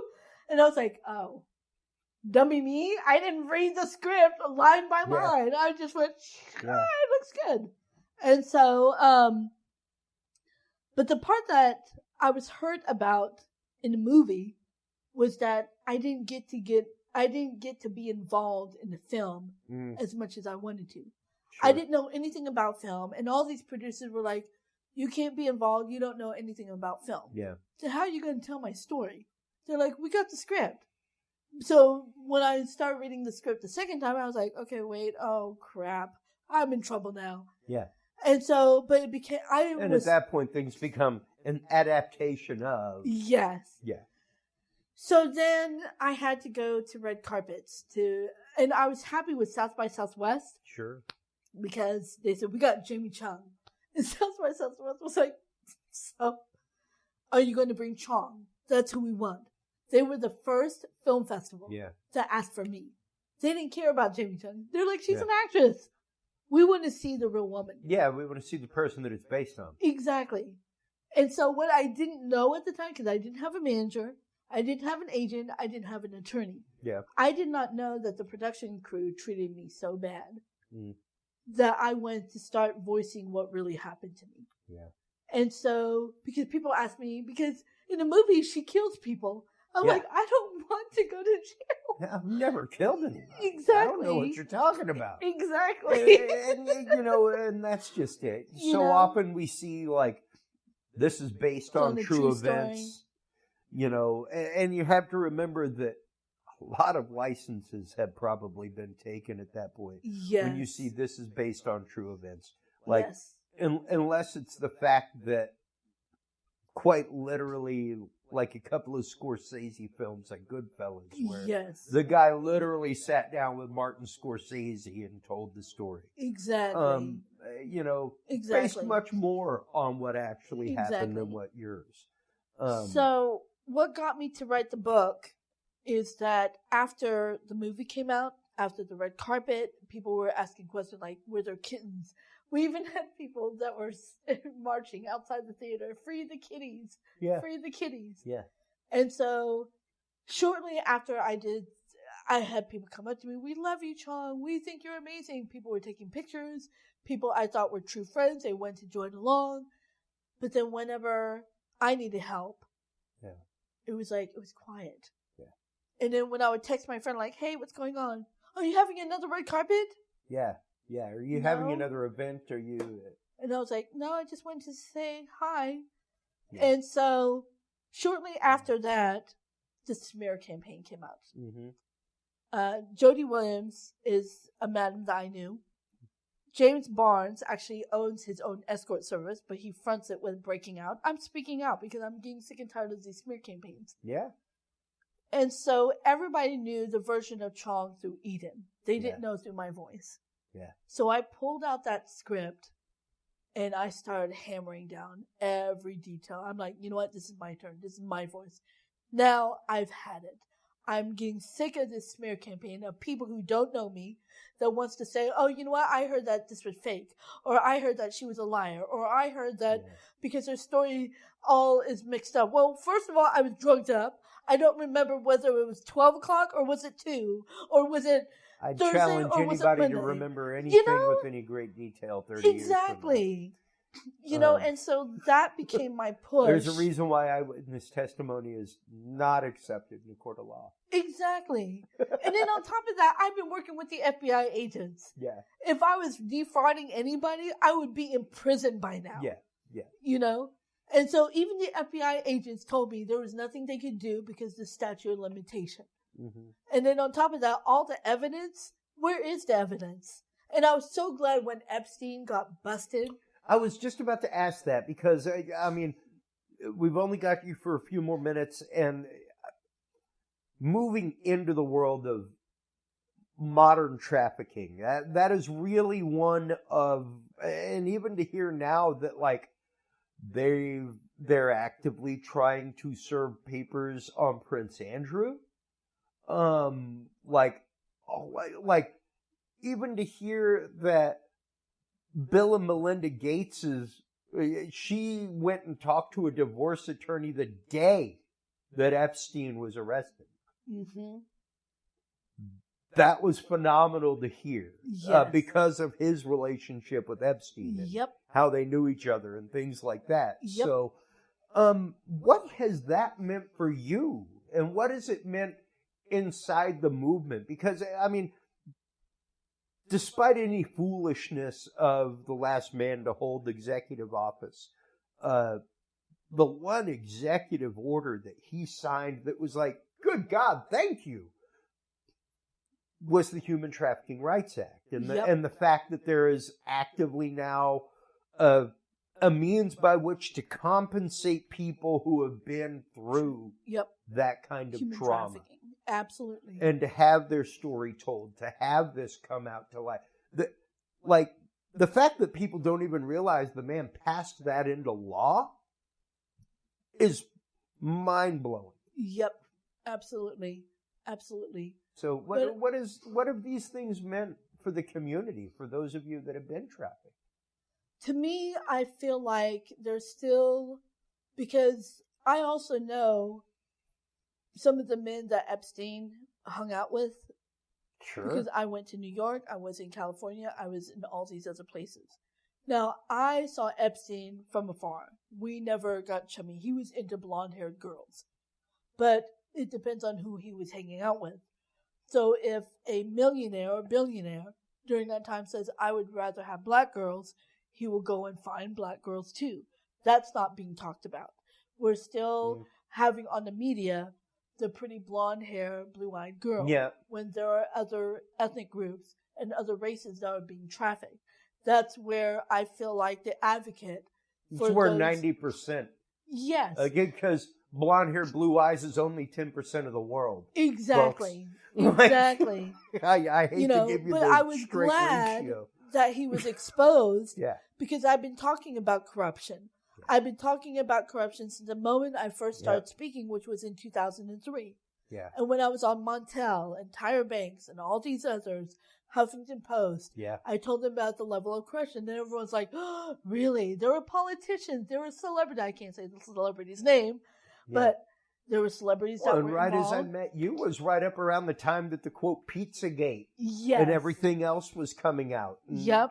You know, whether or not you go into Pizzagate and that pizza parlor or anything else, the real crazy, horrible fact is that the Democratic Party never denied any of the rest of it. Yep. Any of the rest of the corruption, the trafficking, anything else was never denied. The pizza parlor was. Yep. But the rest of it wasn't. Exactly. They would deflect on it. Yeah. You know? Yeah. They would deflect on it. It was literally a point of deflection. Yes. You know, whenever I had people ask me, they said, I'm just curious, what is your politics? And I told them, I'm nonpartisan. Politics? You're all horrible. Right? Thank you. I'm a human being. Yes. That's what I am. Exactly. I don't know what you are, but I'm a Exactly. human being. I voted for the green woman, the woman that wanted to be independent and green. Yeah. I didn't vote for either side. I'm like, seriously. nope. Because the amount of corruption you see when you're being trafficked, it's scary. They're scarier than the mob. That's why the mob would rather be in witness protection. The mob's got some rules, man. Right? You don't cross here. Yeah. You don't do that. Yeah. Or you're going to get, something coming to you. And they give you one Hey, warning. wait. That's a kid. Hell no, bro. Right? Yeah. So I was glad when he was exposed because it felt like it validated my story. It validated the level of corruption, the elites, and everyone that was involved. You know? And then now they're coming out with the Illuminati. They're like Jay-Z and Beyonce's part of the Illuminati. And I always tell people, I said, unless you bring in some type of evidence, then I will help you investigate further. Yeah. But right now, it's nothing but a social media buzz. Because I haven't found anything. Yeah. And then also they're talking about the masonry, and all this other stuff. I'd love to hear about all that. I would love to even explore that road, but it's one of those. I got an invite on a Facebook message to be part of the Illuminati.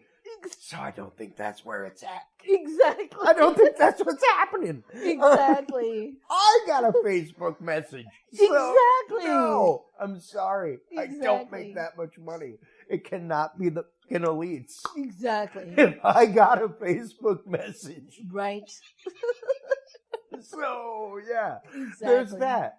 And, I'm not going to say that those movements didn't exist. I'm not going to say that within any movement there is not a cabal. I mean, I went to the Catholic seminary literally 2 exits up the road from where we're at. Yep. To say that there is not a cabal within the Catholic Church that... I grew up Catholic myself. Priests that touch children, nuns that touch children, what have you. Yep. Absolutely. And the horrible thing is... to be a seminarian, you go through days of psychological examination. Yep. Days. Chong. Days. Yep. And if you can pass those exams, you're already like that level of sociopath. Yep. Like, you're already that level That's of why they're great sociopath. And you're getting into that because you're that level of sociopath, and you want to hide behind that. Exactly. Yep. So, and that's what makes them great groomers. And that's already within that deviation of humanity. Whether you're a teacher, a cop, an archbishop, a mayor of a city, it doesn't matter. That deviation of deviant mind of humanity is within the populace. Yep. Like, it doesn't take a collar to make you that way. You're already that way when you get the collar. Absolutely. You're already that way when you get the badge. Mm-hmm. You just got a different level of access now. Absolutely. And that's what I think people don't really understand. That's where I think, unfortunately, society has such the utter backlash that they aren't willing to find the middle ground and actually tackle the problem. Yep. They're so willing to go through blind rage at faith, blind rage at the pillar of society or like, for instance, do you hate police officers? I don't trust them. Okay, fair enough. That's more than a fair answer. Like, I don't trust a lot of them that pull me over. Exactly. I know my rights now. I spent a night in jail because I didn't know my rights. Yep. And I did what I was told to do my whole life, Yep. which was cooperate with police officers. Yep. And the first thing that happened that my lawyer said was, so how'd that work out for you? Right. And how they always say, if you call a lawyer, you must be guilty. No, I want to make sure of my rights. No, right now, you can take the time to call my lawyer. Yep. Here's the number. Exactly. You call him. I'll wait. Exactly. Because I'm drunk, right? Lord knows I don't want to misdial. You call him. Feel free. It'll be fun. Put him on speaker. Like, do whatever you gotta do. But don't call. No, don't. It's their job to find a case. Yep. So they're fishing. So your distrust of it. Yep. I don't doubt. I distrust the system. But if you were in a moment of need and in a moment, would you go across the street to the police officer that's there? That depends on the situation. I mean, you go Vogue. Sure, Rogue. sure. Yeah, Vogue. it's one of those. You don't just throw away society because of the minority. That is true. That is true. You can't. I mean, I've called cops sure. whenever I needed help because I was in Houston helping a 13-year-old girl that was being trafficked, and I had to call the cops. And I needed their help because this stupid pimp was waving his gun. Like, stop shooting! And I was like, first of all, he can't shoot. He's like doing this. Yeah. Are we up there in the sky? Are we flying around? Well, and that's just it. It's the fact of you can't throw the baby out with the bathwater. Exactly. And we have to make sure that we are investigating people's claims, make sure that we are actually looking into people's claims. And the fact, even now, like before COVID happened, I was on the road 35, 40 weeks a year. It got to the point between the time I met you and the time that things happened in that year and a half that I started seeing signs in hotels. Mm-hmm. Absolutely. Like, do you see this? If you see something, come say something at the register. If something doesn't register, things like that. So there's definitely a movement toward it. What can people do to become more aware? What can they do to raise awareness in their area or to even become more educated on the topic of human trafficking? Other than, of course, reading Broken Silence. Yes. Well, one, they can hire me to come and teach them. Okay. I have workshops. I have webinars. If you want to keep it virtual, we can do a webinar. I made it affordable for everyone to get on webinar. I know some people charge like $150 to jump on a webinar. Yeah. Mine is only $30. Wow. Because I want people to be informed. That's great. And so the more people that log on, I can be able to eat. And, but one of the things I want to say to parents is that you have to be the investigator of your own children. Yeah. Who are they talking to? Who are they chatting with? Be involved. Exactly. Be involved. There was a dad. I'll give this quick example. This dad has a 14-year-old daughter. She's been chatting with this guy on Instagram. Now, the father is Caucasian, so is the daughter. The boy that she's talking to is a black boy. And so the dad told the daughter, you're not going to see him. Because to the dad, the boy kind of looked suspicious. And, because he had a bunch of pictures of weed, 420, and a bunch of Benjamins, and all that. So his dad was worried that he might be a drug dealer. So I told the father, I said, don't tell her that. Don't tell her not to see him because she's going to go straight to him. Yeah. And I said, you want to get to know him? Get to know him. Get to know him. Jump on Instagram, be his friend, learn about him because I bet you anything he's going to run away. Lightly stalk the guy. That's what I did to you before you came on my show. Great. And that's how we became friends. That's all right. I mean, you remember when I was like, don't worry, I did my Google stalking. Like, that was my job at one point. It was like, hey, this guy wants to come on the show. Go check him out. So it was like, spend a day and just deep dive into the universe and find somebody. It's all out there. Like, I remember one day my niece had gone through, a friend of hers at school had committed suicide. Her and a few friends were really, really down and in a bad way in the world. And I saw her one day pop up on Facebook, and it was pretty rare that I would see anything from her profile rotate through on Facebook. I just happened to see it that day, and she was talking about being really down and sad, and this dude who was about our age, and at this point I was like almost 40, popped onto her page and was like, man, you know, I'm really sorry to hear that. That's horrible. If you need somebody to talk to, don't hesitate to reach out to me. I'm always here for you. And I was like, that's a red flag. well, that just doesn't seem like something that a parent would say. Yep. To another parent's kid. Yep. You know, like not without like their permission, talking to the parent. Yep. So I texted my brother and I screenshotted it with my phone and I sent it to him. I was like, hey man, I know Megan's been going through some stuff. And I know she's been in a really vulnerable place. And she talked about some bad things, stuff like that. And I was like, something just doesn't feel right, man. Mm-hmm. Like, and he started going through and started doing kind of like what I do, and deep diving into his page, and started seeing all of his friends, and all of his friends were people that were under 20 years old, and he's like 42. And they were all female. He was like, yo, creeper, get off my daughter's Facebook page now. I am watching you. Like straight up. And that was one of my first exposures to like, wow, that's literally how close to home and how quick that happens. Mm-hmm. How quick that happens. Within an instant. That's why I always male tell people, or female. Yep. It's the vulnerability. Exactly. It's the vulnerability that those pounds are literally haunting for. Yep. And that's why I always tell people, be careful of behavioral detection. If something doesn't look right, yep, you know, follow your gut feeling. Yeah. Gut feeling. Quit making excuses for your gut feeling. Yeah. Behavioral detection.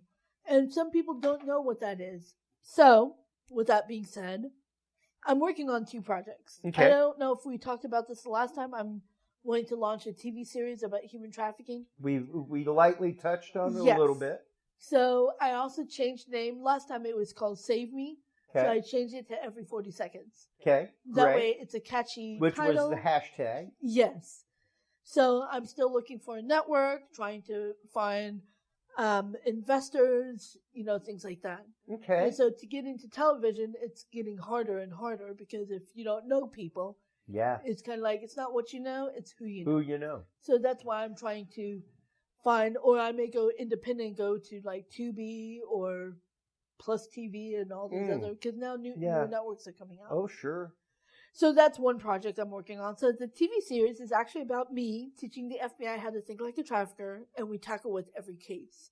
Great. But I wanted it more like a fictional version, like it's kind of like Quantico. Have you ever heard of Quantico? Oh, yeah. It's like Quantico means Criminal Minds. Okay. We don't solve the case within an hour. I don't like those type of shows because it's unrealistic. It is so unrealistic. So an hour and a half. That's been done in an hour and a half. So much more realistic. Exactly. I'm just playing. But the case actually gets solved at the end of the season. Yeah. But a news case comes on to add that cliffhanger. Yeah. And so the other thing I wanted the TV series to understand is Camille Flores is the lead character. And so I wanted people to understand how survivors go through things, what triggers us, what is considered a trigger, how our mind works, and things like that. Well, even tonight, whenever you came here, you've been on the show a couple times. We've spent more than, like with any guest, I spend more than episode time with my guests. Yes. And there's reason for that. Yes. It's so that we can become more than just hosting guests. Yes. And to have you come here to my hotel room, even tonight, you brought somebody with you. Yes. And when you were like, hey, can I bring a friend? I was like, yeah, I mean, I guess. And then I followed it up with like, yes, absolutely. I could understand with your past how coming to a strange person's hotel room might just be a trigger moment for you. And the funny thing is that not that we haven't talked, not that we Exactly. aren't friends on social media, Yep. not that we haven't literally texted and messaged back and forth Exactly. for days on end Exactly. about stuff in the world. Exactly. But that doesn't change it. That doesn't mean that it's not a trigger moment and that it's not something that I shouldn't recognize and be aware of and be open to and be okay with. Exactly. So I thank you for that. But Absolutely. it wasn't a trigger moment. No. I actually wanted to bring my friend. Yeah. But I mean, at the same moment, it's one of those. I think people don't Realize that. all too often in society. We even here recently, I with my mom had to backstep things by like 30 years and be like, I understand this is what you went through with Dad, but understand that him as a 70-year-old man with the zipper scar, this is as close as he can get to caring. Yep. And actually being a human. Yep. So accept that. Exactly. Love that. Be okay with that. Yes. Because that's as close as his little scarred self can get. Absolutely. And if anything, you need to be compassionate Yep. to that. Exactly. And feel compassion for the fact that calling you and asking if you've heard from the doctors because the doctors aren't telling you anything about your other son. Yeah, you've been divorced from the man for like my whole life. I'm 46. So am I. But him calling you to complain about the doctors not calling him True. is as close as his little injured heart can get to being human Yep. and caring. Exactly. And you need to understand that. Yes. Absolutely. And you need to understand how close somebody can get, and then that may be as close as they can get. And you know what the funny thing is? I had one of my guy friends, he said to me, so you like flowers and teddy bears and everything? And I said, actually, it's a trigger. I don't like men buying anything for me because I feel like I'm being bought. Yeah. And so a lot of my female friends, You're that's being where daddy. we clash. Because I feel like if he buys me, then I owe him something. Mm-hmm. And I don't like that. Yeah. And so I always want to be independent. I want to make my money. So that way I don't have to owe anyone. Yeah. So finding, especially on the male gender, it's hard to find a male gender that genuinely helps you without sexual favors. Expecting, wanting, requesting, hoping, without any of that. Yeah. That's why I have gay friends. Because they'll help me out and we don't have to ever talk about sex. There's none of...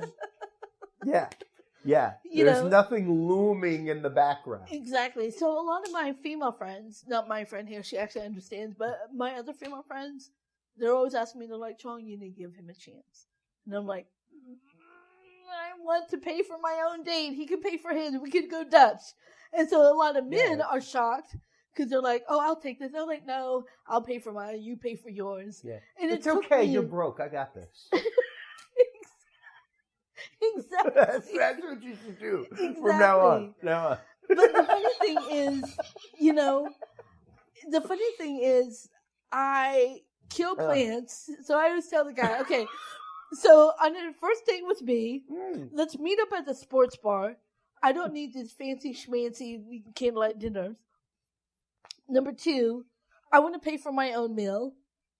That way I can get whatever I want. If I want crabs and lobsters and steak and chow down, I don't have to get a freaking salad. Yeah. 2, we're not going to have sex tonight. If we do, I'll never want to see you again. Or tomorrow. Or next Thursday. Or next Friday, Saturday, or Sunday. Or possibly even next month on the first Tuesday. Exactly. If you want to date me and impress me, don't get me flowers and candy and everything, unless it's Dove chocolate. Give me the economy size at Costco. Yeah. The large, solid 2-pound chunk. that one. Exactly. That's all right. Exactly. But Anything flowers else? and teddy bears, I'll buy my own teddy bear or whatever. If you want to buy me a gift, I want you to get me journal books. I like poetry. I want you to be more into me instead of the idea of being with a female, because every female is different. Yeah. If you give me those things, then that means you were listening to me. Yeah. And then we can talk about the next step. Yeah. And I'm also triggered by lotion. I hate lotion to the core. And, I can appreciate that. You know? I'm sure for plenty of reasons. Directly diametrically opposed reasons. Exactly. But the funny thing is, I get all of my girlfriends that buy me lotion, and I'm like, so then I'm like, now I actually accept them, because then I give it to my other girlfriends. Yeah. Just regift it. And they're like, oh, yes. Yeah. Here you go. Oh, you went Here's to Bath and Body Fruit, Works and for here's me. this. Yes, I did. Exactly. Like, you know, especially my prissy girlfriend. They're like, oh, I love this lotion. You knew. I know. You know, I'm more of a sentimental type of person. Yeah. I had, the one thing that my ex did ask me, he said, what is your biggest sexual fantasy? We were talking about sex. Sure. And so he said, what is your biggest fantasy? Because I never had a threesome. He went into threesome. He went into orgies and all this stuff. So I told him, I said, you know what my biggest fantasy is? To really be in love. Because they don't have that in the escort service. They don't have that in strip clubs. They don't have that in nightclubs. You can have any F partner you want. You can bounce it, pop it, twerk it, or do whatever you want. Anytime, anywhere, with anyone. But finding love, that's not something that you can find anywhere. Yeah. That's my fantasy. I want to be made love to, like the way the Boys to Men did that music video. I want the candlelights. You know, that's the only time I'll accept flowers, as long as it's, you know, on the bed and it'll be off the bed. You know, I want the soft music. I want the serenade. I want the candlelight. You know, I don't want the candlelight dinner in a restaurant. I want the candlelight dinner like on a patio. I want him to work hard to think about what is it that Chong wants. Let me learn about her. Sure. You know, if I'm pointing out something like, I like this, you know, are you paying attention as much as I'm paying attention to you? If you say you like, you know, drills and tools and things like that, I'm going to buy that for you. If you like jazz music, I'm going to buy that for you. I would just like that reciprocation. You know, don't just give me, you know, a lingerie because you want me to look sexy with a can of whipped cream. Yeah. Well, I already did that before with somebody else, so it doesn't feel sentimental to me. Yeah. You know? And so, you know, when we talk about triggers, you know, I think it's first and foremost, it's important for us survivors to also recognize those triggers and be able to vocalize that to someone, because it's not their fault that they don't know. But it becomes their fault when they ignore it after you share. Yeah. You know? When they ignore it, when they minimalize it, or when they make fun of it openly in front of you. Even though it may be a passing course of conversation in normal everyday society, that doesn't mean it's not a trigger to you and something that they should not be aware of and accountable for their actions while you are present. Exactly. And so, you know, with that being said, you know, I had to learn how to vocalize to men whenever I'm dating them. Now, because I went back to therapy because of this whole narcissism, my therapist is challenging me to go on dates, but not tell them anything about me. Yeah. As a survivor. Yeah. He said, I believe that men are targeting you to exploit what you went through. He said, let them get to know Chong Kim as a woman. Yeah. And I was like, oh, I don't know. I was like, am I a woman? You know? Does that make you feel too vulnerable? It does. Because all my life, I mean, Is it a different switch for you to flip on? Yes. It's a different switch because and that's almost a trigger in and of itself, just to have to flip a switch. Yes. Because I don't know how to do small talks. Yeah. So whenever I have friends that are... You're pretty good at it here. Yes, because we can say anything we want. And because you already know me, but I'm talking about like when we do networking parties, I don't know what to say. I don't know how to have small talk. And sometimes I feel like I'm out of place. Do you think that's a problem with definition of yourself outside of Survivor? Yes. Because I haven't explored that part, so I'm learning. Yeah. You're literally still discovering that Chong Kim. Yes. That's not the Survivor. Exactly. So when my therapist said, he said, tell me about Chong. And I was like, my alter ego? He goes, no, not your alter ego. He said, what is Chong like in her personal world that has nothing to do with human trafficking? Yeah. And I was like, I don't know. And he was like, okay, let's start with, does she like to cook? And then the first thing came into my mind, like, oh, I'm a woman, I need to cook. So then that becomes a trigger. And I'm like, and then he looked at me, he goes, what are you thinking? Share your thoughts. And I was like, when I think of cooking, I think, oh, because I'm a woman, I'm expected to know how to cook. And he said, no, I'm just asking just a simple question. Yeah. Do you love to cook? And I said, I do and I don't. He said, okay. He said, when you do love to cook, what do you love to cook? And I said, I'm very good at cooking Korean meals because it's something that my mom taught me and I feel proud. Yeah. Even though she was abusive half the time. So, and, he said, what dishes would you like to learn how to cook? And so he challenged me to watch videos that have nothing to do with human trafficking. So now my awareness on human trafficking has gone behind because I've been watching cooking shows and puppy dogs and kitten videos. Sure. I'm like, oh, they're so cute. Just following rabbit holes of interest. Yes. Imagine that. You know what the internet's supposed to be used for. Exactly. Yeah. Cat videos. Exactly. Totally. So I'm looking at these videos and looking at these art and everything, and then I realized, you know what? I was watching a paint, and after I was watching it, I was with one of my guy friends. He was like, "You really like those art? You should get into art." When he said that, it brought trigger. So then I was like, "Nope, I don't want to do art."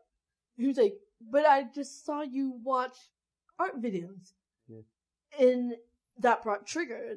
And so my therapist says, "What trigger did it bring?" Yeah.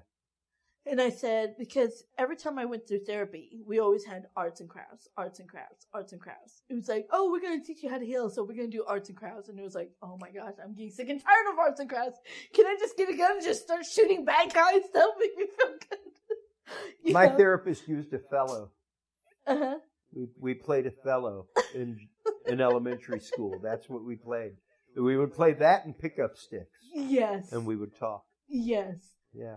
And so it disarms you. Yes. When your hands are busy. Yep. The hands are busy, the brain just goes. Yep. It just lets out. So yeah. And so then I realized why that was a trigger, but why I had a longing for paint. Then I had a flashback. My mother, when I was 17 years old, a lot of people don't know about this. When I was growing up, I was in a wheelchair. I was born with congenital syphilis. My mother was raped, so she contracted syphilis. And so through the development of a baby, I wasn't supposed to live. Yeah. Most congenital syphilis babies live only up to 1 year. If they pass 1 year, up to 10. So I'm actually one of the very few, if not the only one right now, that has lived past 10. Wow. I had doctors tell me, they said, you can fall the next day. You could walk, and in an instant, your bones can give up. Yeah. So I have this constant panic. Like, when is my bones going to give out? Yeah. When am I, when is God going to pull the plug on me? Because I'm like, God, I know we don't get along because you've done a lot of damage in my life, which we need to talk. Please don't pull the plug on me. And, but anyway, going back, I used to stay at this handicap home. And I was in a body cast from here all the way down to my toes. Wow. And we would have professors from OU, Oklahoma University, that would come and volunteer and teach art. This one retired art teacher, he actually came from New York. He was from New York for the Juilliard Art School.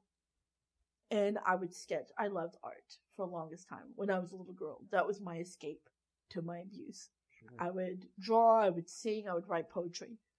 And so he said he told me I had such a talent that he wanted to enroll me to the Juilliard Art School after my high school senior year. And he said, if you want to go early, I can transfer your transcript and you'll do some homeschooling. He was willing to teach me and everything. Oh, wow. And so he bought me worth of $5,000 of acrylic paint, canvases, and brushes all in a combination. I was so excited. And I ran home and I was like, Mom, I have great news. And my mom looked at me and I said, and I showed her every canvas. I was like, he got me this canvas, and my mom picked up the canvas and burnt every one of them. And she was like, you're not getting out of here. You're going to be stuck with me. And I bawled my eyes out. After that, I didn't touch paint. Wow. I didn't sketch. It's almost like when she killed those canvases, yeah. I died with it. Wow. So now my therapist is challenging me to get back into art, but on my own pace. Yeah. She said, do you need to drink wine? Do you need to drink a margarita while you're painting? And so I'm still looking at videos, trying to find, and I was like, well, right now I don't have the money. He said, they have grants now. You can actually get grants. Yeah. And so I was telling my friend about Polaris Project. Have you heard of Polaris Project? I have. Okay. Polaris, I'm part of their Survivors Forum. Oh, wow. So I found out they also give grants to survivors for hobbies to help us heal. And so so I actually applied to get some art supplies. So awesome. I'm hoping to get accepted. But, I just want to share that was a trigger moment. Yeah. When I was looking at videos, I was happy looking at videos until he said, you should get into art. And it was like, that's all it takes. That's all it takes to scratch the record. Yes. Literally. Yes. And to start a straight spiral. Yes. It can start a straight spiral inside. It really can. And he was shocked. He was like, and it's no fault of that gentleman's. And I felt bad. Yeah. But my action, I was saying this much, because of the trigger, I was annoyed. No, it's like you almost feel bad for your reaction to the trigger. Yes. I do. Yeah. Because when I was flipping and I was like, I don't want to talk about it. And he kept pressing on. He was like, you were watching. And I was like, I know what I watched. Can you just stop? And he just looked at me. He was like, oh. Yeah. Okay. And I was like, and then after 5 minutes later, I'm like, I'm sorry. I didn't mean to yell at you. I don't know what's wrong with me. I'm just fucked up. Yeah. Because I didn't know what it was at the time. Yeah. I didn't realize it was a trigger at the time. Yeah. And he was like, and he was lost. And so when I realized it, my therapist said, maybe you should give him a call and say, hey, let me explain. And I was like, do I really? I already said, I'm sorry. I don't want to go back. But I did. I called him up and I said, I want to apologize. Yeah. I said it was a trigger for me. And he was like, did the trafficker traffic you with art? And I was like, no, not wrong trigger. Because everyone thinks all the emphasis is on trafficking. Yeah. But there are so many other triggers. Yeah, absolutely. And that's just it. There's triggers to the use, triggers to the abuse. It's a vicious cycle that feeds upon itself. Absolutely. And the fact that you were able to make your way out of it, the fact that you were able to triumph over the adversity and the aftermath, and to be where you are now, and to be where you are with Broken Silence, I am so happy for you. I am so entirely proud for you to have come to this moment. Thank you. In the time that I've known you. So, before we let you go, where can people go to get the book? I mean, of course, other than the Dudes and Beer and Curious Realm store, where can they go to get the book? Where can they go to keep up with you? Where can they go to register for classes? All that good stuff. Right now my website is down. Okay. Because I'm trying to revamp my website. All right. But they can follow me on all my social media at I am Chong Kim. At I am Chong Kim. There you go. I came up with that phrase because for the longest time I had my mother scarred me with the name Chong. So I was triggered by it for the longest time. I hated myself. Then I was named Julie for the traffickers. Yeah. And then when I was hiding myself, I would have people call me Kim. Yeah. so then I stopped. Once I started to rebuild who I am and what I want, I was like, you know what? No. People are going to respect me for the name that I got. Yeah. Even though I got it from the parents that abused me, but it's still my name. So that's when I said, I am Chong Kim. Yeah. And then I started seeing all these celebrities. I am, and I'm like, did you guys steal it from me? Come on, admit I should get the credit. That's beautiful. Beautiful. So, well, while you're online checking out everything from I Am Chong Kim, buying the book Broken Silence, make sure to stop on by the Dudes and Beer website. Make sure to stop on by our sponsors. Stop on by Curious Realm. Everybody, Chong, thank you so much for your time tonight. Thank you so much for everything that you do in the world of human trafficking. It really has become one of the many causes that we have gotten behind with this show. It's one of the things that has really steeled us as a podcast, that we've really, really taken up the mantle of. And to know people like you and to be able to help get the word out means a whole lot to us. So thank you so much. Thank you so much for having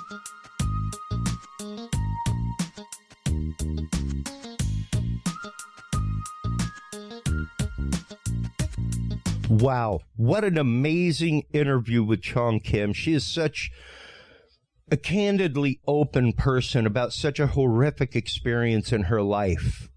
And to share those details, to be willing to share them in her book, Broken Silence, to be able to even tackle this topic with a morbid sense of humor after the years of torture and torment she went through, personally, spiritually, emotionally, is one of the bravest things in the world. So thank you so much, Chong, for everything that you do in the anti-human trafficking community, as well as everything that you are doing to raise awareness to the plight of those that have been trafficked.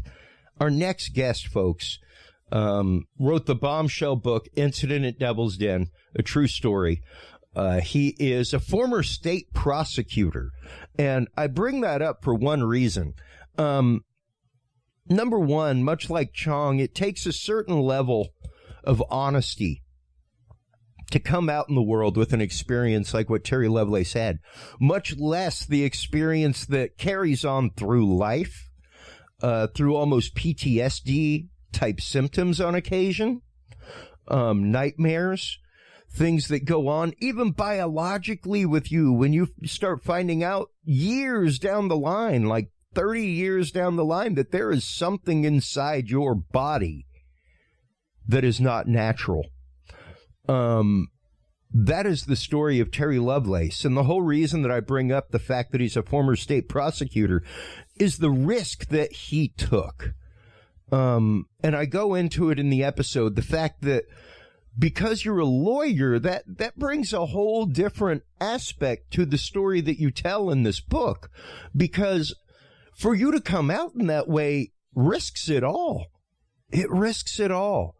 And it's so hard sometimes for people to come out with their story, for people to be brave enough with their story, and for him to come out despite his previous job, despite the fact that, hey, you know, defense attorneys could have said, hey, look at what the prosecuting attorney's into. Look at what he's about right now. He's saying he was abducted by aliens. Like, I think maybe we should retry this case. Those are some of the things that can happen. So kudos to you, Terry, for coming out with your story and writing it. Kudos to you on the new second book, Incident at Devil's Den, The Reckoning. Kudos to you on the new book that you are working on. I cannot wait to have you on to talk about that. And thank you so much for coming out and having a great evening. We had a chance to hang out, laugh, talk, have dinner, all kinds of stuff. So it truly meant the world to me. Right now, folks, our incredible interview with the amazing Terry Lovelace, UFO Experiencer and survivor. We'll talk to him right now. Welcome back, everybody, and welcome to our returning guest, Terry Lovelace. How have you been doing? I couldn't be better, thank you for asking. I remember when I first came across your book, Devil's Den, true story. It was remarkable. to hear somebody talk so candidly about their experience with something from beyond, and to speak so candidly about how it affected their life later, even your relationships with people. And since then, you've, of course, come out Devil's Den, The Reckoning, things like that. But before we really get into the incident at Devil's Den, let's talk about you for just a minute. How did you come to be there that night? You're a retired individual now. What brought you to that point? What brought you to the point of writing the book to begin with? Yes, this incident happened in 1977. And I should state that I never spoke about this incident with anyone other than my wife for 40-some years. And I'll get into what was the catalyst for that. But back in June of 1977, my friend came up to me and said, I remember his exact words. He said, "Hey man, I got an idea. Let's go camping." And we were city kids. I knew I was a city kid. I had never been camping in my life. I pretty much knew that he had never been camping in his life. He was from Flint, Michigan. Mm. And I'm like, what brought this on? I asked him, I said, why don't we save the gas money and just sleep in my garage and eat bugs, Yeah. Instead of going camping? Yeah. And I really didn't want to go. I was stationed, I was active duty in the Air Force, E5 at the time, living on base housing. And right in an Air Force base, west of Kansas City, was a SAC base at the time, with nuclear-armed B-52s and a squadron of the Minuteman II ICBM missiles. So my hobby was photography, and there really wasn't a lot you could do on a nuclear base with a camera. Yeah, not really. So I wanted to photograph wildlife. And my friend was an amateur astronomer, and he wanted to go somewhere where there was no light pollution. So that's how he came up with this idea. And there was a nice park, actually just a mile from the base, Knob-Noster State Park. And, a half a dozen nice parks, state and federal, all around the base. Mm. But my friend told me, he's like, we got to go to this place. This place is special. It's got an elevated piece of high ground where I can sit and skywatch, and, you can photograph wildlife to your heart's content. And I was resistant at first, but the idea really grew on me. And I said, I just can't justify the drive. And he made the point, and he said, sometimes isn't the travel half of the adventure, or words to that effect. I said, yeah, I guess you're right. Let's go, we'll make it a road trip, we'll make it fun. Sure.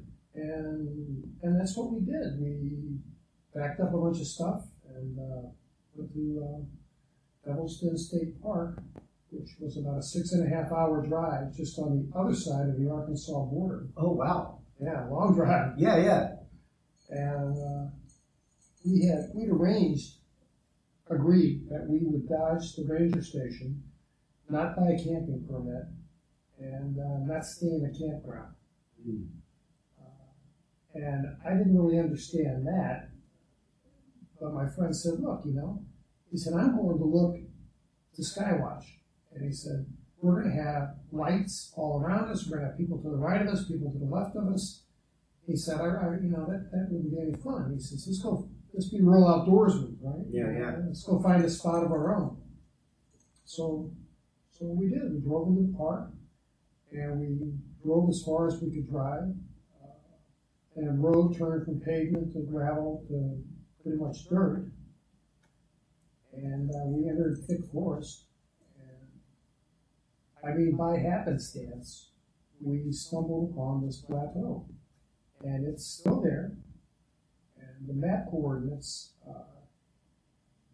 are posted, I believe, on my terrylovelace.com website. Mm-hmm. And there's some aerial photography of it from Google Earth. Okay.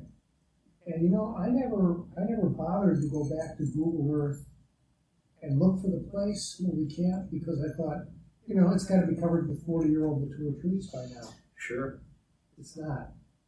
It's clean cut. It's clear cut. Interesting.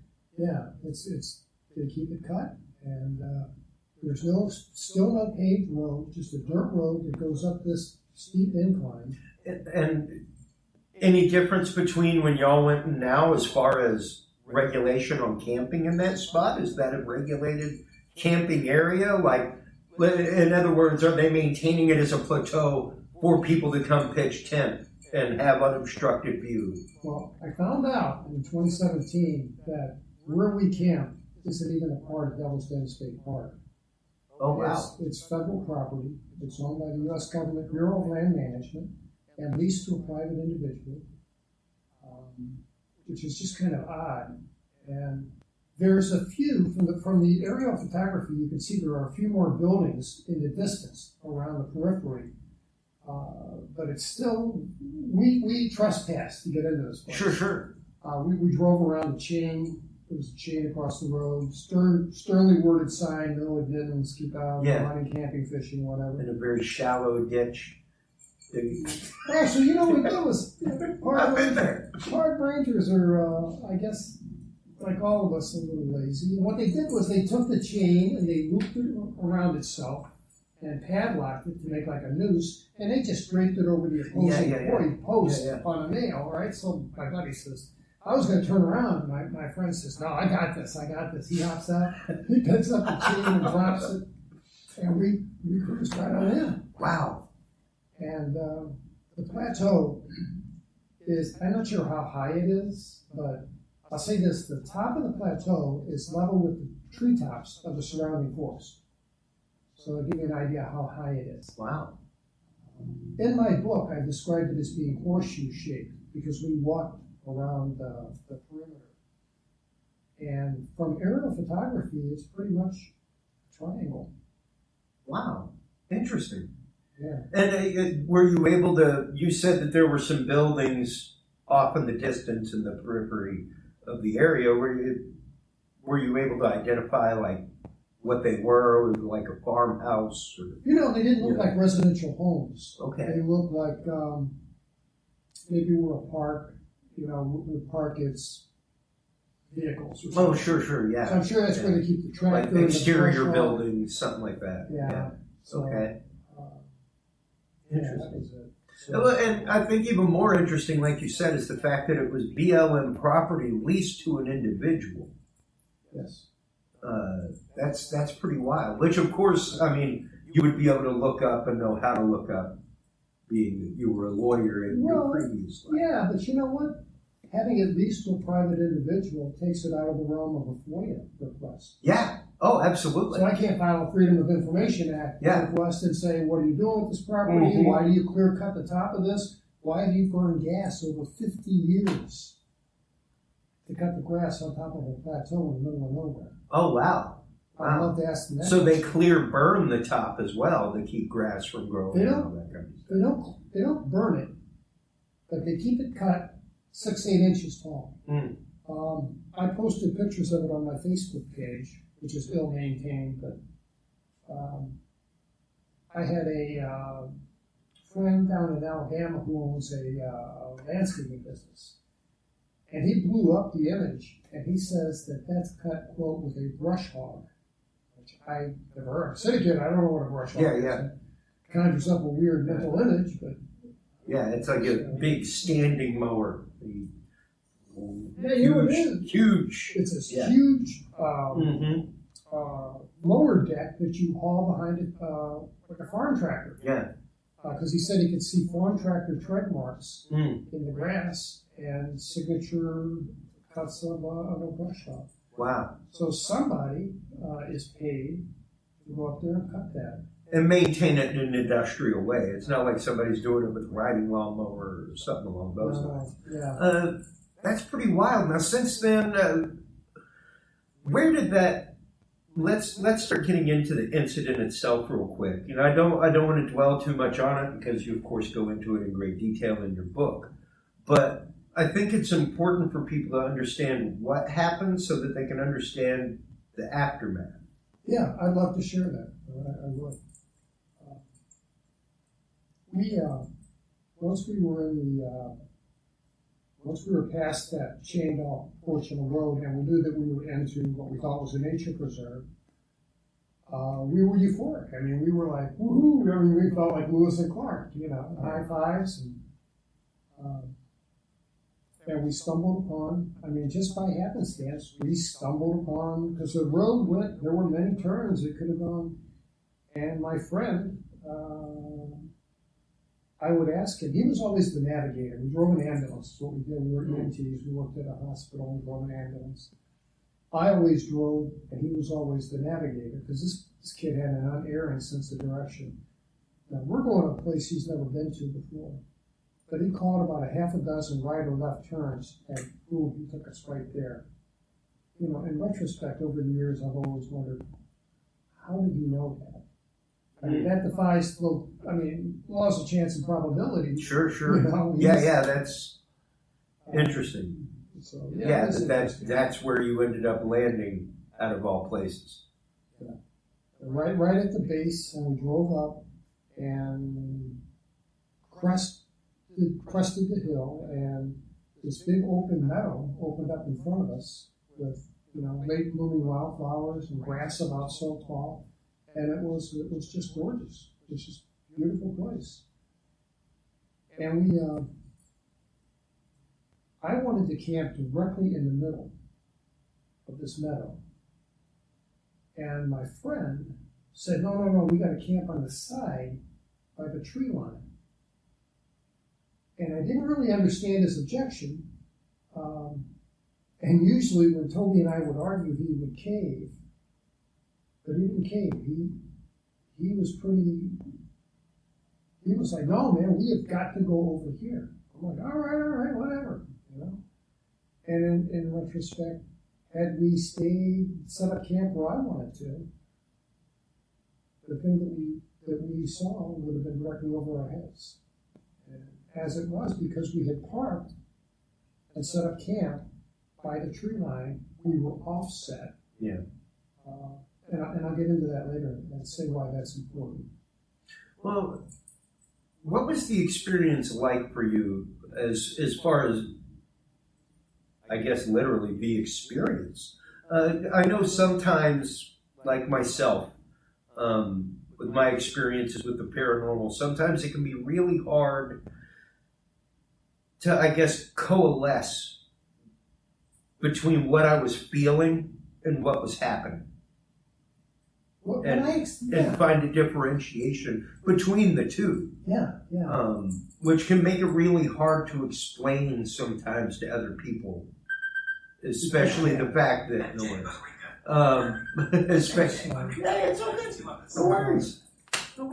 So it can be hard sometimes to differentiate between the experience, the moment, and feeling. What was it like for you during the moment of seeing this object in front of you? I'm so glad you asked that, because that's one of the harder parts of this experience to share with people, because it's, in a lot of ways, it's so outrageous, but it's true. And I've heard this from other people who've experienced the same thing, the same phenomenon. And what happened was, first we did all the fun stuff you do when you camp. Sure. And we blew up these air mattresses, and we got them set on either side of the campfire. And we were kicked back on these air mattresses. And I remember I said to Toby, I could see the allure in this. I could see why people like this. This is pleasant. And we had a nice little breeze, and it had cooled down. And the crickets and the tree frogs were just like insanely loud. So we're having difficulty having a conversation across this campfire. And a few minutes after I said that, the crickets, the tree frogs, stopped. I mean, just abruptly, like that. It was dead quiet. And the breeze quit. And it was just, it felt unnatural to me. And it spooked me. And I asked my friend, of course, like he's going to know, I'm like, yeah. Toby, man, is this normal? It got quiet out here. Like in a hurry. And he says, oh, yeah, you know, we've been laughing and cutting up. Don't worry about the bugs. The bugs will come back. What are you worried about?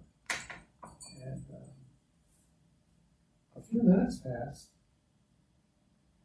And he asked me, he said, hey, Terry, were those lights there before? And I'm like, what lights? Because we were really in a remote location, and there were no lights. Yeah. The only light that we could see was maybe a dim glow from the campground that was some miles away. Mm. And I stood up, because his torso was in the way, and I stood up and took a step back, and on the western horizon, there were 3 little stars packed in a tight triangle just above the horizon. And we watched them for a while, and the question that you asked me was, how did this feel in the moment? And that's such a great question because it's so odd, but it's more common than I ever thought. I've got emails from all kinds of people telling me they experienced the same thing. What happened was we were kind of, our emotions were muted. You know, I mean, we should have been, what we were seeing, we should have been freaked out, upset, concerned, worried, shocked. Yeah, and there should have been a dialogue between us. You know, 2 people see something extraordinary, the typical reaction is to say, hey man, you seeing what I'm seeing? And sure, what are those? And yeah. There really was no conversation to speak of.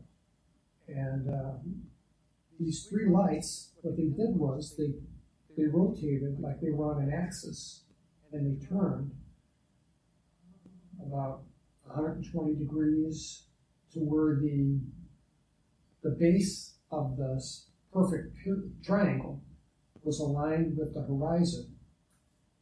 And then they started to move up into the air slowly. So the answer to the question was, as soon as this thing started moving up, I felt this wave of calm wash over me. And the anxiety that I had about losing the crickets, the tree frogs, the breeze, all of that anxiety is gone. And the best thing that I can compare it to was I had an outpatient surgery procedure once, and they gave me a drug, I believe, called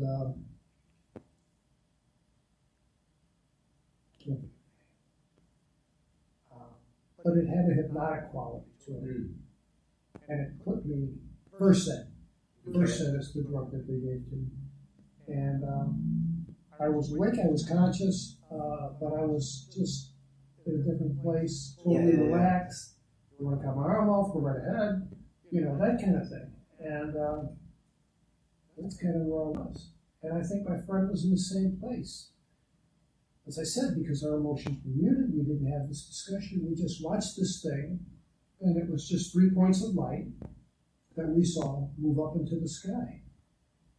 And while we're watching it, it reached what I refer to as an altitude, a ceiling rather, it reached the ceiling, and then it did kind of this, and at the 3 points of light, the thing turned over, and the apex of the triangle was pointed in our direction. So we could see 3 lights in a line. And then it began a descent. And this wave of calm washed over me several times. And I just felt totally at ease. Interesting. Yeah. We watched this thing until it cruised in, and it was enormous. And if anyone would like to see a drawing of it, there's a drawing that I made in 1977, about August, that I had saved just on ruled notebook paper, and I carefully redid it onto some art paper. And that drawing is at terrylovelace.com, and you can see a picture of the thing that we saw. And when you saw that, like you said, you've known Toby, y'all would work together, and I mean, when you're EMTs together, you may as well have been in the trenches together in war. Like you see some things, and some things that you definitely talk about over coffee, lunch, stuff like that. Was your experience shared or carried on in the course of conversation post-experience with Toby? No. I don't understand this. This is what happened. And I thought it was unique, and it's not. There's a famous book by Raymond Fowler called The Allagash Four, and it discusses a very famous incident up in Maine with four guys, twin brothers, the Wang brothers, Jack and Jim, and their friends Rack, R-A-K, and I forget the fourth guy. Four of them on a camping trip. And they were in the middle of the lake. Make it long story short, middle of the lake. They're fishing at night. They got a big campfire going so they can find their way back in the dark to their campground. And they saw what they thought was the moon. And then the moon got bigger and came toward them. And then this light came down and lit up the inside of that aluminum canoe like crazy. And they're scared to death and they're paddling. And next thing they remember, very next thing they remember is quietly and calmly paddling toward shore, and this giant bonfire that they'd made was just embers. You could just see it glow. And they got back to camp, and there was no discussing, there was no debriefing. Like I said, two human beings, four human beings go through some kind of, there should be some kind of dialogue about it, and there was none. Well, one would think. One would think. Yeah. And I call this phenomenon the band breaks up. And I'll tell you, there's an email address in the back of Incident at Devil's Den. And I said, look, if you've had an experience and you'd like to share it with me, I'd love to hear it. Well, to date, I have 1,800 emails from people. Wow. But there's a core group of those emails from about 400 people that described in detail and very articulately the experience that they had. And a thread of commonality that runs through all of these is that phenomenon that I call the band breaks up. And a group of friends will see something like this, and then afterward, everybody goes in different directions. People move, people relocate. Nobody sends a Christmas card. Yeah. And it's just an odd thing because it happens over and over and over again. And if a family of five, let's just say a family of five, witnesses something like this, nobody will talk about it. Nobody will talk about it. And if 20 years later, I got this one, 20 years later, Uncle Joe brings it up, at Thanksgiving dinner and says, hey, does anybody remember that saucer we saw in the sky? Everybody is just stunned. Yeah. And with you and Toby, was the experience something that, like you're saying, separated y'all and I guess drove a wedge between y'all as friends and co-workers? It did.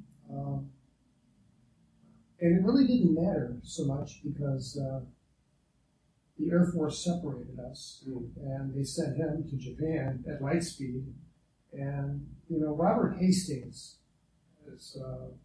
who wrote UFOs and Nukes some years ago, Robert Hastings has talked to thousands of military people who've had encounters.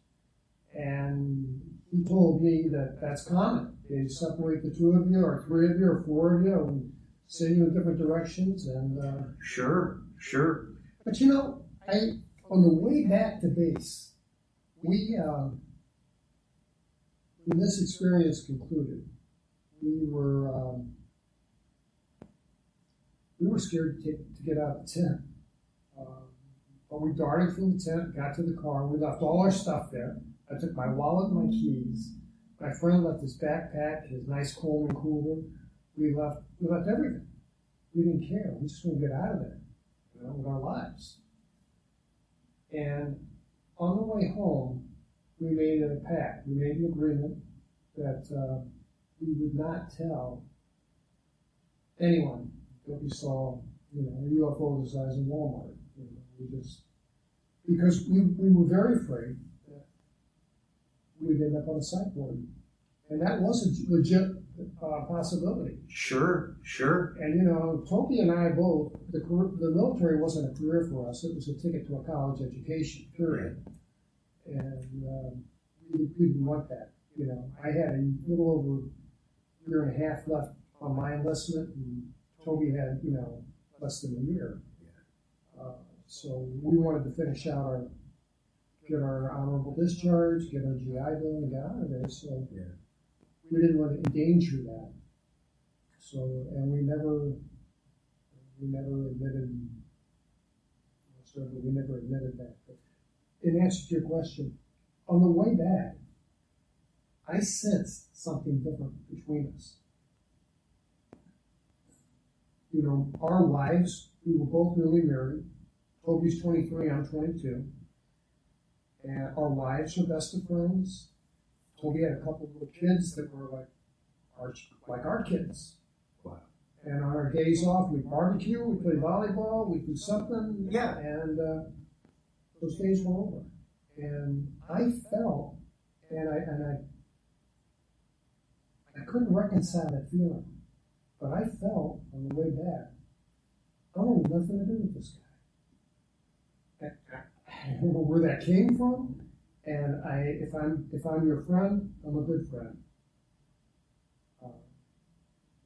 Do you remember being scared or feeling any feelings of uncomfortableness while you were witnessing that on the ridge with him?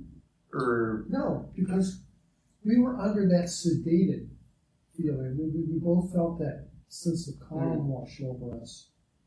And the thing had parked, stopped, if you will, 3,000 feet, I'm guessing, right over that meadow.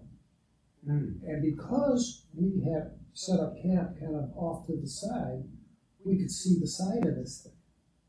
Had we set up camp where I wanted to set up camp, you'd have been directly underneath it. We'd been directly underneath it. And I would have experienced that. Why do you think that is? I've thought about that over the years. Because I've talked with you for a couple hours now. I like to think I'm a pretty decent breed of people. But even what you just said, there was fear in that, Terry. There was fear. And it's interesting to know that even to this day, you're afraid of that approximate moment inside. I'm left with a lot of fears that I didn't have prior to that. I'm 67 years old. I sleep with a light on. I have a fear of being out in the open. I won't cut across an open field. I'll walk a mile and a half around rather than cut across because I feel vulnerable. So, there are PTSD-like things that I'm left with. Yeah. That I recognize that I can trace back to this event because they didn't exist before that. Yeah, triggers. Things Triggers. like that. And was there any lost period of time? Because I know that's especially like what you were talking about with the Allagash incident. That was a big part of that, was literally missing hours of time, like multiple hours. They all remember just vanishing in time. I think we went to sleep because what happened was we saw this thing come to a stop over our heads, and it shot down some crazy lights, and then that sedated feeling abruptly transitioned into sleepy. Mm-hmm. And there's a distinct difference between the two. You can be sleepy or you can be, sedated and kicked back, but not necessarily sleepy. But I was sleepy. All I wanted to do was go into that tent, lay my head down on that air mattress, and go to sleep. Yeah. I was driven to do that. And my buddy was already ahead of me, and he went to our little tent, he threw his air mattress in, I was on top of it. By the time I got there, he was already snoring softly, and I didn't bother to take off my boots, my shirt, nothing. Wow. Threw my air mattress in, and I fell on top of it, and I was just out. As far as missing time goes, yeah, there was missing time. Because I have some recollections of being inside that thing. Not a lot. Yeah. Some. So, but I can't account for all of that time. I don't know. But with that being said, especially with the evidence that was put out in the Devil's Den Reckoning, the photos that you've added to Devil's Den, everything else, you have definitive proof of the fact that something happened to you that night. Whether or not you remember missing time, like you said, you remember bits and pieces of possibly being in a craft, but something physically happened to you that night. Let's start getting into that. Yeah, what happened was I never had any intention of telling anyone this story. I never had any intention at all of going public. I can't imagine that you would. I mean, you were, in the Air Force, and obviously with some clearances working on a nuclear base. And later in your life, you were a lawyer, things like that. So you definitely, I mean, come on, anything like that would be a prosecutor's dream. Yeah, I mean, to be like, hey, come on, the defense attorney was like abducted by UFOs. Come on. You know, I was an assistant attorney general working for an elected official, and I can tell you that would not have gone over. No. And that's why I never trusted a soul to take them aside and say, this happened to me back when I was in the Air Force. Wow. And that was okay. I was comfortable. Just my wife and I shared this secret, and our kids didn't even know. My kids knew that Dad would have screaming nightmares once or twice a year. You know, it had some funny quirks, but that's all they knew. So. At what point did you find out, and at what point did you know that something had physically happened to you that night? No, that's okay. What happened was I retired from the state of Vermont as state's attorney in January of 2012. And my wife and I moved to Dallas, Texas, where we reside now, because this is where our 2 adult children and our grandkids are. So that's where we wanted to be. And so excuse me just a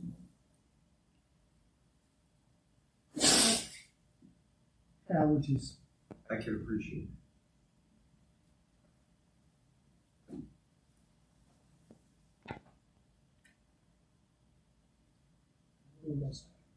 You moved to Dallas. Oh, thank you. Yeah, I retired in January of 2019. I retired in January of 2012. And we moved to Dallas in 2012. And I get all of my medical care from the VA. And October of that year, I woke up and I couldn't bear weight on my right leg. And it hurt. And I told my wife, I said, I don't know what's up with my knee, but I need to go to a hospital because I need to go to the VA and have an x-ray because something's wrong with my leg. And she took me to the VA hospital in North Dallas, and I went in and waited my turn, you know, and finally got in. I saw a PA who seemed very knowledgeable and examined my knee and said, well, let's get an x-ray to see what's going on with your knee. And I hadn't suffered any trauma. It's not like I fell or was in a car accident. Yeah. You know, there was no... not an avid basketball player. Not anymore, yeah. You know, I had no causation. And I got rolled into the x-ray room, and the x-ray technician was very busy. And she put me up on the table, and she took two shots of my right leg. One from head on, and then one with my knee, you know. Turn. Yeah, turn, right, Yeah. at an angle. Mm-hmm. So you could see it from the front, you could see it from the side. And she took a couple films, and of course everything's digital now. And she came out, and she put new cartridges in, and said, let me get a couple more. And then she asked me if I'd had a shrapnel wound or something to account for a piece of metal in my leg. Mm-hmm. No, I never left Missouri. I mean, Yeah. the only threat I had was mosquitoes in Missouri. That was it. And she said, well, there are some, quote, anomalies on the film. I've asked the radiologist to come down. And the radiologist came down and was obviously not happy being called down. Because the normal flow in the hospital is, if you're in an emergency room, they take a film of your body, and it goes in, unless there's something there that's obvious to the ER physician that needs immediate attention, it goes into a stack, and then a radiologist will read it, and then issue a radiology report in 3 to 10 days, somewhere in that time frame. So it was unusual to have a radiologist come down. And the radiologist came down, and he came over, he looked at film, went over, poked me in the knee and said, it'll be right here. And I said, what'll be right here? And he said, you got a scar right here. And I said, no, I don't. He said, yes, you do, you have to. And he showed me the image on film, and I was shocked. You don't need an MD behind your name to look at this film and see that there's a square structure the size of a fingernail with 2 wires attached embedded in my knee. Yeah. Yeah. And I was stunned, I'm like, what is that, Doc? I said, I don't know. And the doctor was visibly upset because he insisted on examining my knee, and I had no scar. And he said, the only way for an object of this size, a structure like this, to get inside your leg is with an incision and an insertion. And he said, I can't account for how this thing got into your leg. And wow. When he said that, I knew that it was from them. I don't know if it was from 1977, it could have been from 1967, 1957, I don't know. Sure. But it's not organic to my body, I know that. Doctor knew that. And then below my leg, there's a floret pattern about the size of a silver dollar that's a collection of bone in a floral-like pattern with a little dot in the center. And the doctor said, I don't know what this is. He says, occasionally you'll see calcification within a muscle.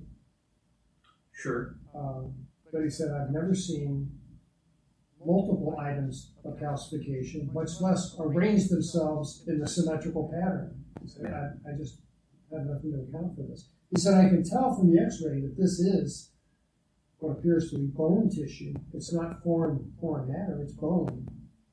But he said, I don't know what's going on with it. Wow. That is, and was that the end of the exam? Did you ever have anything taken out? Anything like that? Oh, that's a long story. But I can make it a little shorter. Sure. But, when I saw this film, I wanted this thing out of my system. I wanted it out of my leg today. Oh, that. And I made an appointment to see a surgeon, a VA surgeon. And of course, he had my x-rays right on his laptop. And he pulls up the x-rays and he's like, cool, yeah, I'll take these out. And I insisted that we do it under a forensic protocol. In other words, it passes from his hands to somebody else's hands who initiates, initials that signs it, dates it, puts the time down, and then it passes to me or to whoever my designated agent is inside the operating room. It's the same procedure they use when we're taking out a bullet wound. Yes. Yeah. So he said, yeah, no problem. We can do a forensic protocol for you. And I said, great. And he said, there's only one issue. You've had a heart attack and coronary artery disease and a pacemaker installed and a stent installed. And he said, I need a clearance letter from your cardiologist authorizing us to do the procedure that it'll be safe. And I thought, that was a little bit worrisome, but I thought, I can talk my way into this at that. Sure. And, I went and I saw my cardiologist who knew me. And I said, she saw the x-rays, and I said, I want these things taken out of me. And she said, well, how long do you think they've been needed? I said, 1977? And she says, well, we have a problem here, and that is that the standard of care in this country, medically, is a risk versus benefit analysis. And if these things have been in your body for 40 years and you've not had any problems with them, I can't authorize the surgery. And I got angry, and she said, hey, look, I got about 1,000 vets who got metal in their body from Korea, and they want it out yesterday too. Korea, Afghanistan, wherever. Yeah. But she says no. She said if it's not causing a problem, we let it lie. Yeah. So that was the problem that I ran into. Wow. So as of this date, you still have this inside of your knee and in your lower leg. I have inside my lower leg, undisturbed, is that floret pattern of bone. Above my knee, and this needs a little bit of a backstory. In third week in October of 1977, I was writing this book, Incident at Devil's Den. And I woke up that morning and I had 2 wounds atop both of my legs. And I believe the photographs are in the book. And at terrylovelace.com, I had, and the things in my right leg are down here by my knee. So I didn't understand. I woke up with these, the bruises hadn't come out yet. I woke up with a puncture wound at the top of both of my legs. It didn't bleed. There was no blood. And I could take my fingers and pry this puncture wound apart and see, that deep into my leg. Wow. And I knew that they came and they took this thing out of my leg. I knew that. I didn't know why I had that wound on my left leg unless I had something on my left leg I wasn't aware of. Because I'd never had that leg x-rayed. I never thought about it. And I told my wife, I said, I think they came and they got their merchandise out of my leg. And she says, well, you got to go get an x-ray. Okay, and I thought, well, how do you do that? I mean, you can't just walk into a freestanding radiology clinic and say, I need an x-ray, please. Yeah, you got to have a doctor's order in order to get an x-ray. Yes.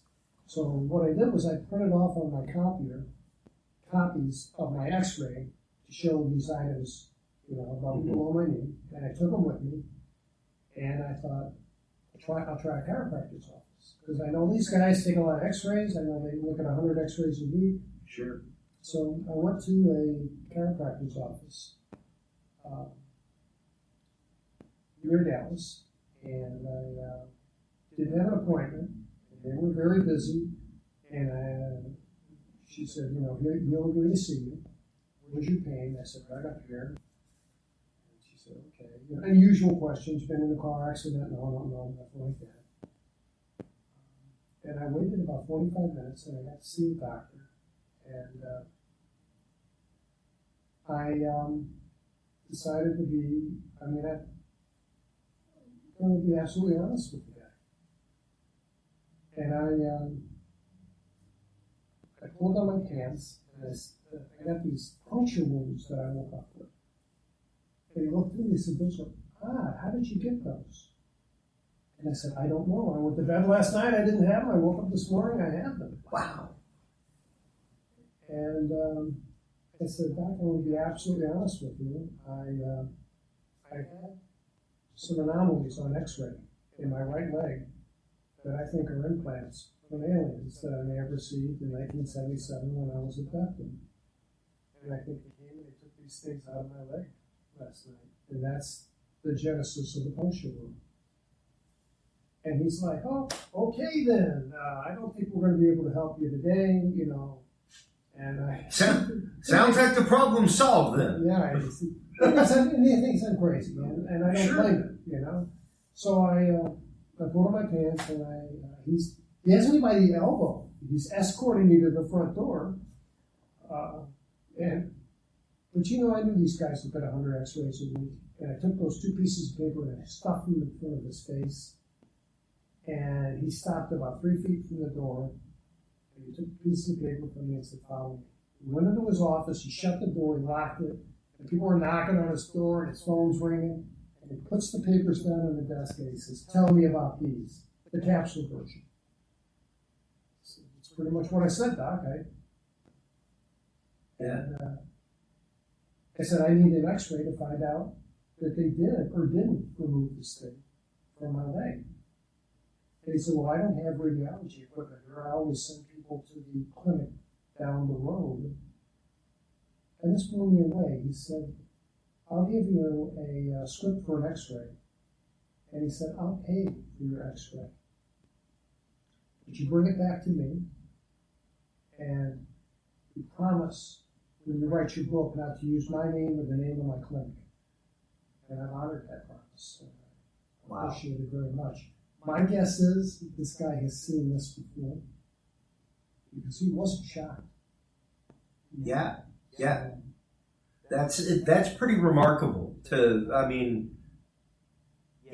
That's pretty wild to hear a doctor say something along those lines, and even to order the X-ray. Yeah, and I have those X-rays in my desk to this day. Wow. Now, what has this led to in your life, Terry? What has this experience done to your life? You know, what it did was, I think I had come to a place where I was kind of at peace with it until 2012, when I saw these X-rays. That seemed like it just opened the door, and the nightmares that I had only occasionally just came roaring back. And I felt the need to tell people this because I know that this stuff is real. And a lot of people don't believe that. And that's okay. I'm not out to change anybody's mind. Sure. But I do want to tell my story. Anyone that's interested can listen to it. And I think it's important that there's some kind of dialogue and we talk about it. Well, I think more than anything, that is what the recent revelations in our society brought about. The recent UAP report, things like that. And granted, on my show, I've talked numerous times about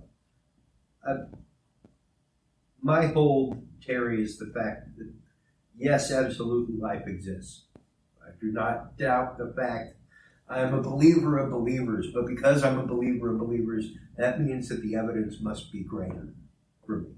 Like, that's my mentality. Sure, there's a threshold. Yeah. And right now, with everything in the UFO and UAP community, for me, I think it is being done as a point of soft disclosure because the only way that we will be able to explain the next technological leap is where some of this stuff came from to begin with. And whether or not what we're seeing on those videos is from somewhere else is really irrelevant. It would be great if they were from somewhere else. Maybe. I don't know. Who knows what the intention of someone from somewhere else would be. And there are many great scientists, Stephen Hawking being one, even the great Carl Sagan was like, we need to be careful. Because any civilization that could travel that far or do anything like that, like they would definitely be far technologically advanced from us. Yeah, Carl Sagan made a comment about the SETI project. Yeah. He said, we're shouting into the darkness. Yeah.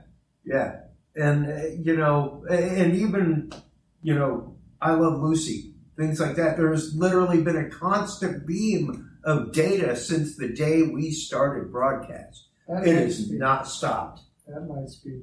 And it's going out there as a non-stop, constant beacon. And we have to think about that. Like, as a society, we have to think about that. And it's hard. It's not an easy conversation to have. It's a conversation that makes most people uneasy because I think that despite any religion they may have that bases their life, any faith they may have that bases their life. This goes 18 steps beyond that. No, it does, and I don't see any conflict between religion and this. I don't understand people that say I have to choose one or the other, and I choose my God. It's not that kind of decision. I mean, you know, God made a big universe, and and even the capital C Church, Catholic Church, has come out and said that there would be no issue with Catholic dogma or teaching or doctrine if we found life from somewhere else. And there's some very interesting... it would only further expound upon the greatness of God and His power and everything else, which is really interesting. Well, you know, the Pope has a private astronomical observatory in the north of Italy. Castel Gandolfo. That's right. Yeah. Yeah, been there since 16th century, 15... The University of Dallas, 2 exits up the road from us right now, has a campus just at the bottom of the volcano that Castel Gandolfo sits on top of. I've been to Castel Gandolfo, I can't tell you how many times. Walked up to the top of that hill to go see the Pope's Summer Palace and everything else. Yes, where the Vatican Observatory is. Yeah. Wild stuff. Amazing. But it's been interesting to see them literally step to the forefront on a lot of this. And like I said, for me, the UFO UAP kerfuffle that's going on in the world, I think if anything has opened the conversation in a new way, and opened the conversation in a way that sadly took this long to legitimize the conversation. Oh, wow. Sure enough. Some of it I find a little disturbing, especially the quick turnaround of the media to within 2 years of Luis Elizondo coming out with the videos and going on CNN. Within 2 years, media outlets using the term UFO denier. That bothers me a little bit. That just speaks of other things, and intelligentsia, that kind of stuff. And that's where I get the concept of soft disclosure and the fact of we probably have recovered technology. No doubt. Metamaterials, all kinds of stuff would prove the fact that, you know, we've had some incredible leaps in technology, nanotechnology, that kind of stuff. Terry, what do you see, for the future of yourself and for the cause of disclosure right now as an experiencer? And because I've had my paranormal experiences in other realms. I've seen what would be defined as a UFO in all sense of the term UFO, unidentified flying object. It was not a silver craft. It didn't have lights. It was nothing like that. So do I say like I saw what I believe to be an alien craft? No. I saw some weird stuff up in the sky at like 12:30 at night. It was dark against a dark sky. It was really weird that me and 2 other people saw. But you as an experiencer, where does this conversation take you, and what do you see on the horizon in the community and in the world of disclosure itself? You know, I don't have time to go into it now, but I will say that I continue to have experiences, and I'll leave it at that. There are 2 things that I'm looking forward to that are about to happen, and that is, number 1, Luis Elizondo is going to release a book soon that you know had to have been fully vetted by all the triple alphabet agencies. Yeah. And I had the privilege of meeting Luis Elizondo. He came down he spent 2 days with me. Oh, wow. Back in 2019 when I was having a weird helicopter thing going on in my house. And I got to tell you, he impressed me. Sitting down talking to him one-on-one is just one extremely intelligent man. I mean, I don't know how he comes across on television, but he's a smart guy. Yeah. And the other thing is that, and this didn't really get the press it deserved, but a week ago, it was announced that the United States is going to open an office of UAP affairs. Yep. Now, yep. You know, if UAPs don't exist, why do you need an office for UAP affairs? And I think that yeah. I think we're in for exciting times. I really do. It's something I have mentioned on this show numerous times since the beginning is never forget. In 2012, the UN assigned a Secretary of Alien Affairs. They assigned an intergalactic representative. Yes. Somebody to galactically greet someone on behalf of the globe. That's right. If it happened. And when that happened as a literal worldwide general consensus that, yeah, all right, we might actually need this. That's something that you need to, despite what any opinion you may have on the UN is. And some of mine aren't great. Despite that, that is major. That is huge, huge. And when you start seeing even folks like Lou Elizondo come out, who, yes, worked in the world of intelligentsia, worked in the world of alphabet agencies, in the world of special access projects, has now moved on to work to the STARS Academy, who now has funding from special access projects, research and metamaterials. It's hard not to put these things together, you know, and it's hard not to see something on the horizon when you start even just assembling random puzzle pieces and pulling them aside. It's like, oh, wait a minute, there's actually something that's about to go on this table. And it's really interesting to be at this moment right now. What does it mean for you as an experiencer and an experienced survivor to have this moment right now, to have this conversation actively open and out in the open, as opposed to where it was for most of your personal life, most of your career even? Well, I can tell you I've got a long list of people I want to call up and say, I told you so. No, I'm looking forward to that day to celebrate it. And, you know, I don't know if they're well-intentioned, bad-intentioned. Who knows? I don't know. Or even if they're all the same people. Yeah. Who knows? There's 100 different species. Who knows? Yeah. But I know this, whatever the outcome, good or bad, I want to know.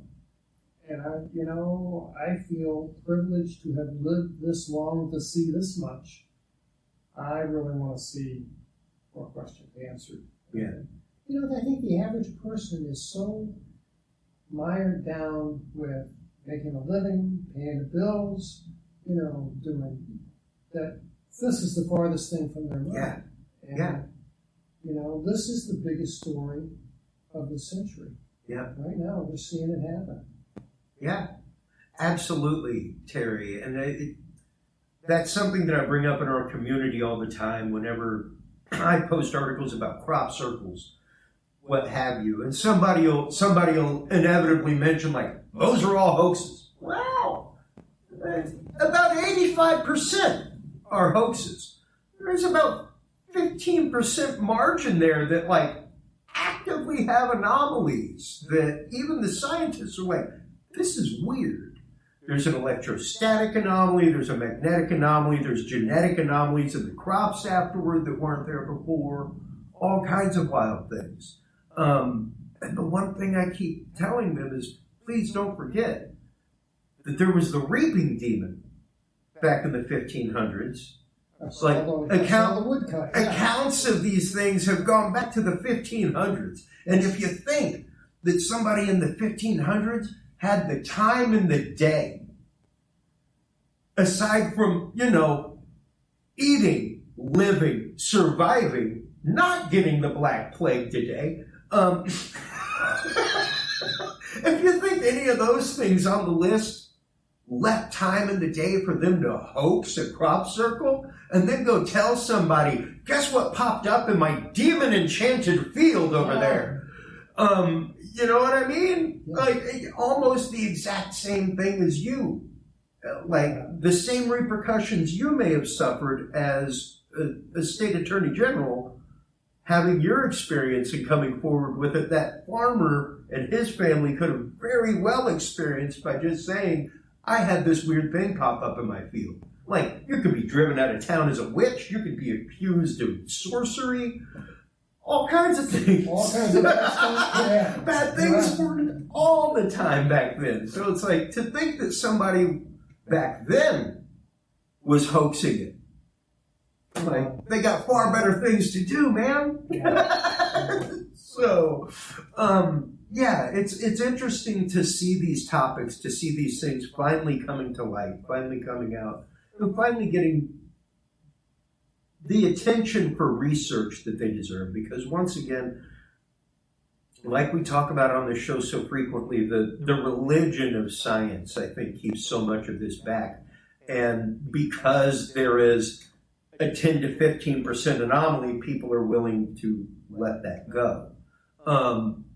But at the same time, those same people would gladly go out and spend $1 on a 1 in a million chance. That's right. Of winning the lottery. That's right. Or a scratch ticket. Well, Or something like that. But they're going to poo-poo a 15% chance of something being a reality if we just look into it and research it with an open mind. Yes, yes. So, and really, if you look at it from an extreme, all you need is one. yeah. You don't need 10% or Nope. 5%. Yeah. You need one. One. One to be real, Yeah. and you're there. Yep. And much like any defense attorney will tell you, all we need is one. All we need is one person to doubt this story. And one juror. One juror. Yes. You as a prosecutor had to convince every single one of them. That defense attorney only had to convince one. Yes. Tell me who had the tougher job. And tell you who made more money. Yeah. So, but that is so frequently the situation that we're up against, whether it's the law, whether it's science, what have you. It's the fact that minority is so just marginalized and ignored and not looked at and just dismissed. And I think it's really good that we have finally got to a point in society that we're ready to have this conversation, that we're ready to listen to, like you just said, sadly, the extremes. But without that extreme conversation, Terry, 500 years ago, we would not have decided that the world was round or that the sun was the center of the solar system. These were things that for thousands of years before then, maybe the Babylonians thought the sun was the center. Yeah. And they were right. But it takes courage to be the one to step to up stand and forward. Yeah. And, even the American Revolution, less than 20% of the American public, less than 1 in 5 people that lived in America took part in that. But that was able to change everything. That was all that was needed. That's all that was needed. Yeah. So as long as we can stick together, as long as we can literally force the hand of science to investigate, do it. Yeah. Do it. We have to. And I think that's part of the big reason I laughed whenever it came out, because, wow, look at this multi-million-dollar 9-page document that they just released on UFOs and UAPs. At the same time, they finally released a public 9-page document on UFOs and UAPs. And that created enough concern to validate the possible need for an Office of UAP investigation. Read those 9 pages and count how many times you see the word threat. Yeah. There's more in that report. I mean, Exactly. It's a legal document. It's written like legislation. It's not written for the average reader to read in a newspaper and digest. Yeah. It's thick. It's definitely thick with lingo and letters and all that kind of good stuff. So, well, not just like letters that make words, but like alphabet agencies and abbreviations. Yeah. Of course, the document's full of letters. It's a document. So, Terry, I want to thank you so much for the time tonight. Sit down, talk, taking the time to come over and have this conversation this evening. Well, I want to say thank you. Man, absolutely. Good to meet you finally in person. Yeah. I've been on the show a couple times. Always enjoyed myself. It's a pleasure to share this with your awesome audience. Well, it's been great, and I can't wait to further the conversation. I can't wait to have conversation upon conversation for many years to come, Terry. Absolutely. So, one last time, shameless self-promotion. Where can people go to pick up the books? I know you have a new book in the works. As you get that working some more, we definitely want to have you on to talk about it, because the story that inspired it, like, I can tell you right now what my hours in that convention center next door tomorrow will be spent rabbit holing. And it's the story that you were telling me about, because that's pretty incredible. It is pretty incredible. I'll get into that soon. But Devil's Den, The Reckoning is the second book, and that's available on Amazon in general print and as an audiobook. And then Incident at Devil's Den, the original book, is also available on Amazon. Both my books are available on Amazon only. Both are available in Kindle, both are available in print, both are available in audiobooks. My website is poorly maintained, but it's terrylovelace.com. You go there and see some interesting photographs. And that's it. All right. That's it. Well, once again, Terry, thank you so much for your time. Thank you so much for your courage and sharing your story, your experience.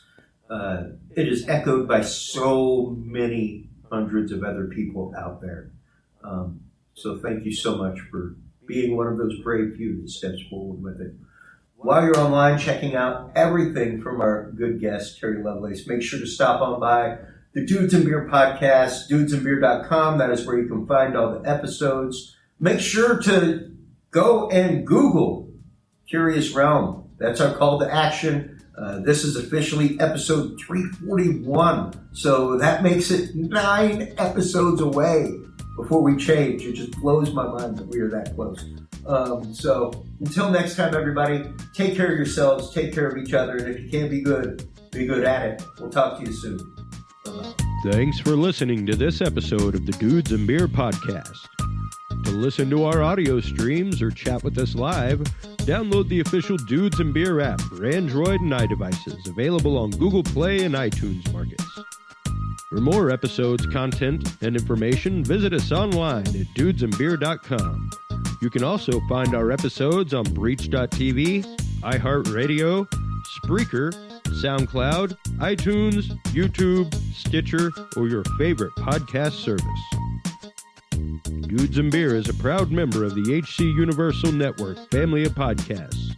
For more about our sponsors and other podcasts on this network, visit hcuniversalnetwork.com. Thanks for listening, everybody, and until next time, drink responsibly.